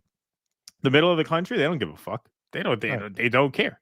They don't live those places don't really exist anymore in the way that they used to. Well, and even when you go to those places, I mentioned that when I was there. Anywhere you go, pretty much, unless it's really, really, really fucked up, there's a gentrified section. There's a section like that in St. Louis. There's a rich part of town. Yeah. Like the people there who have money, they insulate themselves. Yeah, you get a little place to go. But, the other thing is, too, you have hiring at this low point since 2009. Hiring is at the slowest pace since 2009. That's happening amid these great deportations that are supposed to be opening jobs up, right? I thought the illegal immigrants were taking the job. So if ICE is going around rounding people up, shouldn't jobs be opening up? Shouldn't hiring be booming? Should be off the hook. Shouldn't it be off the hook? No, it's not. Oh, because they were never going to give you good jobs. Oh, that's right. I remember warning people about that about a year ago. They were never going to give you a good job. They were never going to open up positions for you. This was never about creating more opportunity for Americans. This is about building the police state to suppress the population because, yes, we are all going to just be enslaved at some point. It's already happened. It's already happened to much of the country, right? Yeah. I mean, you look at the conditions that most people live in. That is what we're talking about. That is what we're talking about, right? Because that has no bearing on GDP. The financialization of the economy means it's no longer about the flow of goods and services amongst the majority of the population. That has nothing to do with the numbers. It's nothing to do with the economic numbers. And that was something else that video gets into. I didn't even know this. There are more hedge funds or financial services companies than there are fucking McDonald's. And there are McDonald's. He said there's like 18,000 of those and 14,000 McDonald's. Like it's an economy based on the consumption and investments of the elite class. And I think a lot of people are under the illusion they can't do that. They've done it. They've done it. You're already there. What jobs are there going to be? You're going to wind up like little Alex's gang in Clockwork Orange. Yeah. A job for those of job age, the police. Yeah. Yeah. And one more point about the immigration thing. Not only are the deportations not increasing hiring, they have no effect on hiring, seemingly. The other lie that's out there is that the degradation of American cities is because of an influx of immigrants, which is not true. The degradation of these cities is because of deindustrialization and immiseration of the working class and lack of investment, because the living conditions for most people just simply don't matter to the people who control most of the money. Their economy is in another world from your economy. They're not the same economy. Right. And Trump was the perfect guy to sort of hoodwink working people into believing that there was going to be some connection there. Why? Because, and our friend Anish Shivani made this point, and it's a very, very insightful point. Trump made his money in the physical world of building things, of hiring people to build buildings and to rent hotel rooms to people on vacation. There's something very analog in Trump's presentation. There was something kind of old school about it. He didn't code as part of the new economy, the information economy, the tech economy, right? There was something kind of the earth about the way he made his money. Not about him himself. He shits in a golden toilet. But I'm talking about the way he made money was by pouring concrete and building buildings and dealing with the laborers, right? And selling product, right? People can relate to that because that's how ordinary people make money and spend money. Right. And so he presented himself that way. And look, where it all became just so obvious to me, and I say this all the time, when Elon endorsed him and joined the campaign is when it became so obvious to me that this was what was going to happen, that this was going to happen. That kind of grubby populism and, you know, tech bro libertarian economics, those do not mix. Those are oil and water. That's a scam. That's a scam. And, you know, it worked. Yep. All right. Let's go to the scroll here. Hey, folks, if you like what we do here and you want to help us do more of it, you can by becoming a member. That's the best way to support the project here. You can go to dodissidents.com/Patreon/Substack or /locals. Perks include your name up in lights here on the scroll, as well as your name up in lights on our Uhuru documentary. Patrons get a spot in the end credits to our films. You also get Film Club live streams every month, bonus post-game live stream and Q&As once a month, and you also get ad-free versions of every live stream emailed to you the day after they air. So if you miss a show and you don't want to watch it back with the commercial interruptions, you get an ad-free version of the show sent right to your inbox. You guys are, of course, the backbone of the show, and we thank you very much for your support. DoDissidents.com/Patreon. Starts at $5 a month. You know what? Keaton logo on the right gives balance to the screen. It's just enough graphic info to break up the background flatness. Disregard. Oh, you like it? Here, we'll move it back for you. Well, my segment is the last segment. I like it on the right anyway. So there we go. Boom. Done. Sold. Let's see here. Wasim Garani says they got Burger King and other disgusting American fast foods in the rest of the Middle East. I know. It's just the whole whole aesthetic. Right, it's like an American, it's a Western oasis. That's why I think a lot of that's why like a lot of the tourists love it. Oh, it was awesome. It was awesome there. Like you can't get a Margaritaville in Dayton, Ohio. You got to go to fly halfway around the world for that. Landrew, thanks for the $100. Appreciate that, Landrew, very much. Thank you very much. Landrew is dead. As I will not stop saying free Palestine until there's a state of Palestine. Please have Casey Malone on to talk about Zionism as a former Christian Zionist. When are the food trucks going in? Free Palestine. I've never heard of Casey Malone. All right, I will check that. No, me neither. Thank you for that very much, Andrew, and thanks for the generous donation. Appreciate you. As always, my friend. Andy Gardner says, I was just kidding. It's a logo. I know you were just kidding. I know. Don't worry. It was not lost on me. Bronx comrade Miriam, another Zionist honeypot. Oh, and yes, we are still waiting for the Epstein evidence. That's right. It's Vito P. Great show. Cancer sucks. You all rock. Thank you, Vito. Appreciate that, man. Bronx comrade says Time and NBC use the word Palestine in their puff pieces. That would be anti-Semitic. Is that right? I didn't even pick up on that. Good call. Very observant. Get this Israel right to left DD logo shit out of here. Israel first logo position is on the. Judy Denmark says, I will be in the U.S., Manhattan on the 25th, but my friend surprised me with a ticket to an off-Broadway show at 5 p.m. Oh, that's too bad. Starting. I mean, it's not too bad. You're going to a show. Yeah. Well, I don't know if Russell wants what are you going to see? The most problematic woman in the world with Dylan Mulvaney there? Yeah. That's over at the Lucille Lortel right now. That's the Lucille Lortel. No, she's talking about on Van Dam Street. So if it's at 5 o'clock, I mean, but what time is the tour? 7 o'clock? 7 o'clock, yeah. Right. So yeah, I mean, that's downtown. I mean, you could probably make I mean, it depends. Right? It depends on the show. Yeah, it depends on how long the show is, but you could probably make it. Yeah. So Russ's tour starts in the Village. You know, we can't give exact locations until you get the tickets, but yeah, it's Lower Manhattan. It's not far. It's not far. If it's a 90-minute show, you could probably make it. So yeah. Send us an email if you have a question about it, and we'll see if we can facilitate it. Oh, George, thanks for the $50. Wow. Thanks for that. Let's give a cowbell for O. George. Anyone with any self-respect always goes with a Cabernet. Am I right or am I right? I mean, that's certainly better than a Chardonnay. It's a little fruity. I like wines a little dry. I like something a little drier than Cabernet. Cabernet's not bad, but I tend to like a dry wine. Not too much fruit. Too fruity. We're bailing out lazy losers. Boo. Thank you, Nina Camp. Appreciate that very much. All right, we got one more segment on the day. It's going to be kind of a serious show. All this talk of war and peace and ceasefire and hostages and economic bailout. So we'll leave you guys on a light note. The party was on in Israel last night. Mike Huckabee breaking out the bass guitar. Trump's current and former U.S. ambassadors to Israel, Mike Huckabee and David Friedman, performed a rendition of Sweet Home Alabama in Israel titled Sweet Home Yerushalayim. The lyrics were changed to push for greater Israel. Please forgive me for posting this. All right, here we go. Ready? Sing along, everybody.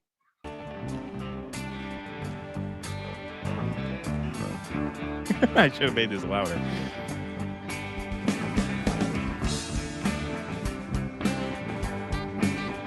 The horn parts. Oh, Lord.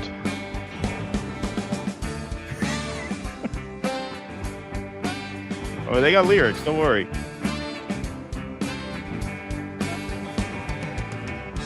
Torah scrolls keep on turning. Oh. Just 2 days and we are through. Genocide does not bother me. Does pedophilia bother you? Now tell the truth. Sweet home Yerushalayim. Oh, that's not it? Oh, sorry. And we want to I thought I was trying to improve it. Based right here in God's holy city. Throughout this is real. Saving lives. Children rot in our dungeons. Sweet home Yerushalayim. Home Yerushalayim. What is that? I guess Jerusalem? Is that Jerusalem? I guess it's Jerusalem, right? Because they're talking about the embassy. It's supposed to be the ancient word for it. Yeah. Friends and friends don't think it's Jewish. France and friends don't think it's Jewish. The United Nations call us crooks. The United Nations call us crooks. But Donald Trump claims it's all Israel. Just as it says in all the holy books. Wow. Oh, holy Jesus. Wow. Yo, man. You motherfucker, you got to make that segment up to everybody, man. Caitlin Johnston says, where's the guitar, man? I thought you were jamming. I have. I thought you were going to jam. Yeah, I have the guitar. Well, I was going to read along the lyrics, but he said a lot of lyrics. Yeah, this is my 3-string guitar. I just pulled this out of the garage, right? Hey, Hendrix started out with a 1-string. I got to set this guitar up. I got, only 3 strings work. One of them's missing, and then the other 2, the knobs are so loose, I have to reattach them. Caitlin Johnston says, this is a war crime. That's right. I like this reaction here. The South should rise again in response to this, says Gregory Robolowski. Good one. Connor Freeman says, if you could find a worse performance of literally anything ever, I'd be shocked. Seriously. Dave DeCamp says, I thought I dreamed this. Yeah, it does kind of seem surreal. It's the kind of thing that you would think you would just dream up, right? But no, right. That is all too real. I just had the weirdest nightmare. Yeah. Yeah. Mike Huckabee on bass guitar. But you know who likes it? The bots, the pro-Israel bots. So this is clearly an AI account here. It says, Trump's team is bringing a unique blend of diplomacy and culture to the table. Ambassador Huckabee's performance shows how music can unite. With Trump's leadership, the White House is fostering global connections in creative ways. So that's obviously a bot there with 186 views. You could just tell by the way it's written. It's a summation. Right. Yeah. But JNS, what is this? What's the name of this outlet? I forget. It's one of the hyper Zionist outlets. They wrote a positive write-up of this. U.S. Ambassador to Israel Mike Huckabee and former U.S. Ambassador to Israel David Friedman took to the stage on Saturday in Jerusalem to perform a rendition of Lynyrd Skynyrd's hit rock song "Sweet Home Alabama. American comedian and actor Elon Gold led the ensemble. Oh, that was Elon Gold. I didn't recognize him. Famous Elon Gold singing Sweet Home Yerushalayim, Jerusalem in Hebrew, over the catchy chorus. Did his career-ending turn on Sweet Home Yerushalayim. Sweet Home Yerushalayim. Yes, of a catchy chorus. See, they gave it a good review. Huckabee expertly pulled off the song's funky bass line on electric bass, with Friedman accompanying the group on electric guitar. The performance was shared on X by Eli Beer, president and founder of United Hatzalah of Israel, a volunteer emergency medical services organization, which hosted the annual events. The performance at United Hatzalah's annual Sukkot concert in Jerusalem was held in honor of the Sukkot, whatever it is. Yeah, I knew I fucked that up, but whatever. I don't care. Sukkot concert in Jerusalem was held in honor of the Jewish state's lifesavers and the expected return of the hostages from Gaza. So here's his tweet. Sweet Home Yerushalayim. You've never heard it like this before. I never heard it like this before. I thought you've never heard it at all before. I thought this was a new song. This is an old, long-standing thing. You've never heard this version. You mean you actually knew the song and played it this way? Yeah. I thought it was a new song. I would have assumed that, right? Here are the changed lyrics in full. So the Torah scrolls keep on turning. Just 2 days and we are through.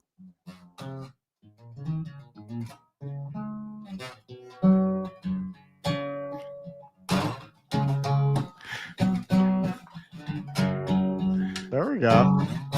Torah scrolls keep on turning. Just 2 days and we are through. I gotta change this thing. What do we got here? We've all come to help Hatzalah, and we wanna help it thrive. Based right here in Gaza, holy city. Throughout the land, it's saving lives. Now you got to all sing along. Sweet home Jerusalem. Where God's words ring so true. Sweet home Jerusalem. Lord, I'm coming home to you. There you go. You guys get the idea. Yeah, what's that? It grows on you. It's not bad. You got to do the bass line, that lick there.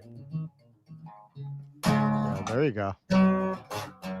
It's hard with 3 strings on the guitar. I got to get the guitar set up because we got to do our Werewolves of London cover, which is the same. We are going to be doing Werewolves. Yeah, many people have observed that's the same song.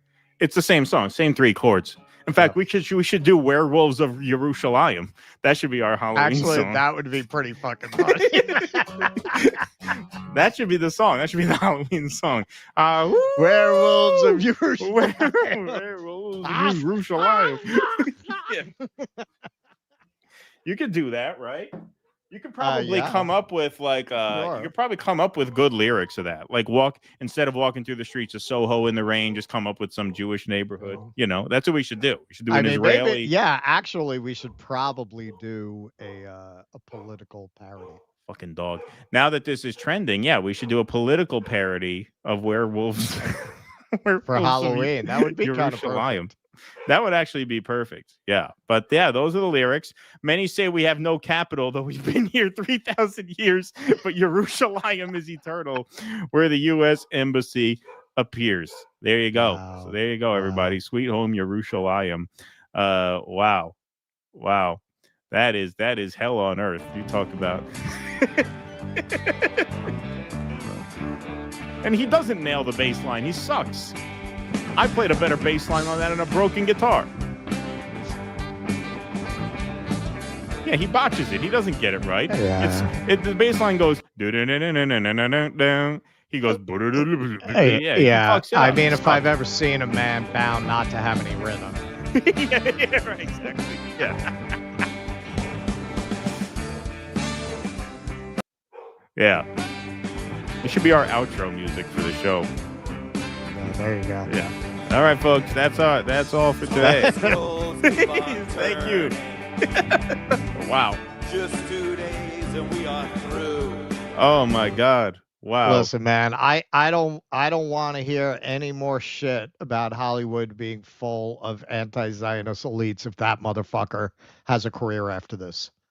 Oh yeah, no, that is about as bad, is about as brutal as it gets. But yeah, no, that's our Halloween song. I like that. That's a good idea. That's a good idea. All We got right. to write that. So we'll work on a rewrite of the lyrics. Yeah, that'll be fun. Andy Gardner says, Milei, oh boy, wailing at the wall so romantically to the string symphony. I forgive that 20 billion. There you go. Skyman says, aristocracies are destructive. The Bronze Age collapse was directly tied to the fact that technology like reading and writing was lost because only a select few had access to learn it. Technocratic dark age, here we come. That's right. I thought it was the sea peoples. Yeah. No, I'm serious. That's the general theory. The general theory is that's what it is? No. There was a very mysterious group of marauding, seagoing barbarians, basically. Like it's one of history's mysteries who these people were and where they came from. But they just fucking, like they went and attacked and sacked all these areas in that region. The Egyptians successfully fought them off, but most of them fell. All right. Interesting. Brandon Guillory says, my Cuckabee slaughtering that beautiful instrument. Yeah. What's the name of that bass? I forget the name of that bass. That's like a high-end guitar he's playing. I forget the brand or whatever it is, the make or the model of it. But yeah, people commented that that was a very high-end bass guitar that he has. I forget what the name is. I'm sure it is. Yeah. He can selling your soul pays well.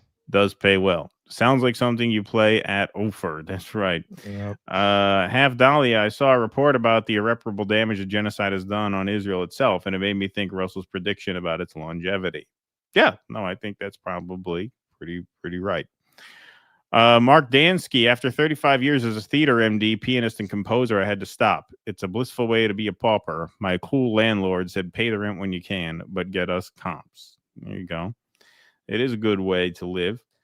Nocturnal Human, the way we survive what's coming is by helping each other in ways as simple as GoFundMe's. The DD community is one place workers are united to help each other. Thank you, Nocturnal Human.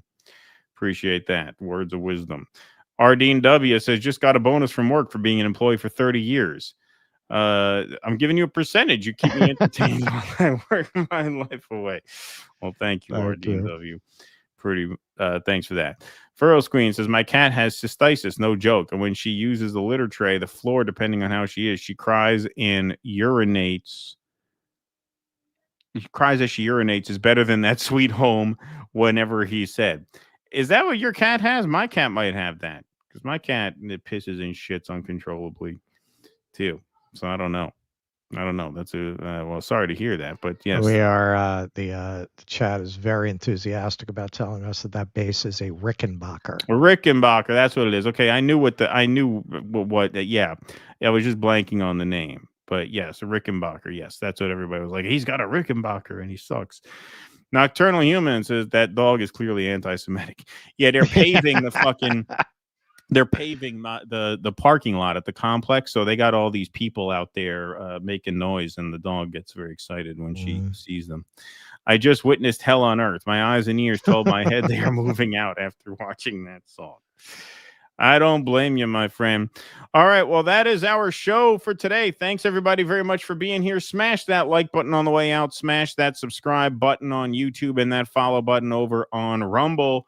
We are off tomorrow, but back on Thursday at 12 p.m. Eastern. Appreciate you all spending the afternoon with us. Skyman got one last super chat in before the buzzer here. Says the sea people may have initiated the collapse, but the overarching destructive setting back of humanity came from the consolidation of knowledge and opportunity. There you go. Agree with that. Who couldn't? All right, everybody. I don't know what the fuck he's talking about. I mean that was cyclic. The cyclic forgiving of debt once equality became too great, but it wasn't enough to take down the whole civilization. I mean, you're talking about the known civilized world was taken down by this. Yeah, right, exactly. Keaton's neighbors and family, says Furrow's Queen, is why the dog is barking, because Keaton was howling the werewolves of Jerusalem. Amanda, you're not talking about the anymore. Thank you. All right, Furrow's Queen, thanks for the super chat, the Rumble rants. Thanks, everybody, for being here very much. That's all for today. Thanks for spending the afternoon with us, everybody. We will see you back here Thursday, 12 p.m. Eastern. Until then, be safe and be well. Courage! Please clap.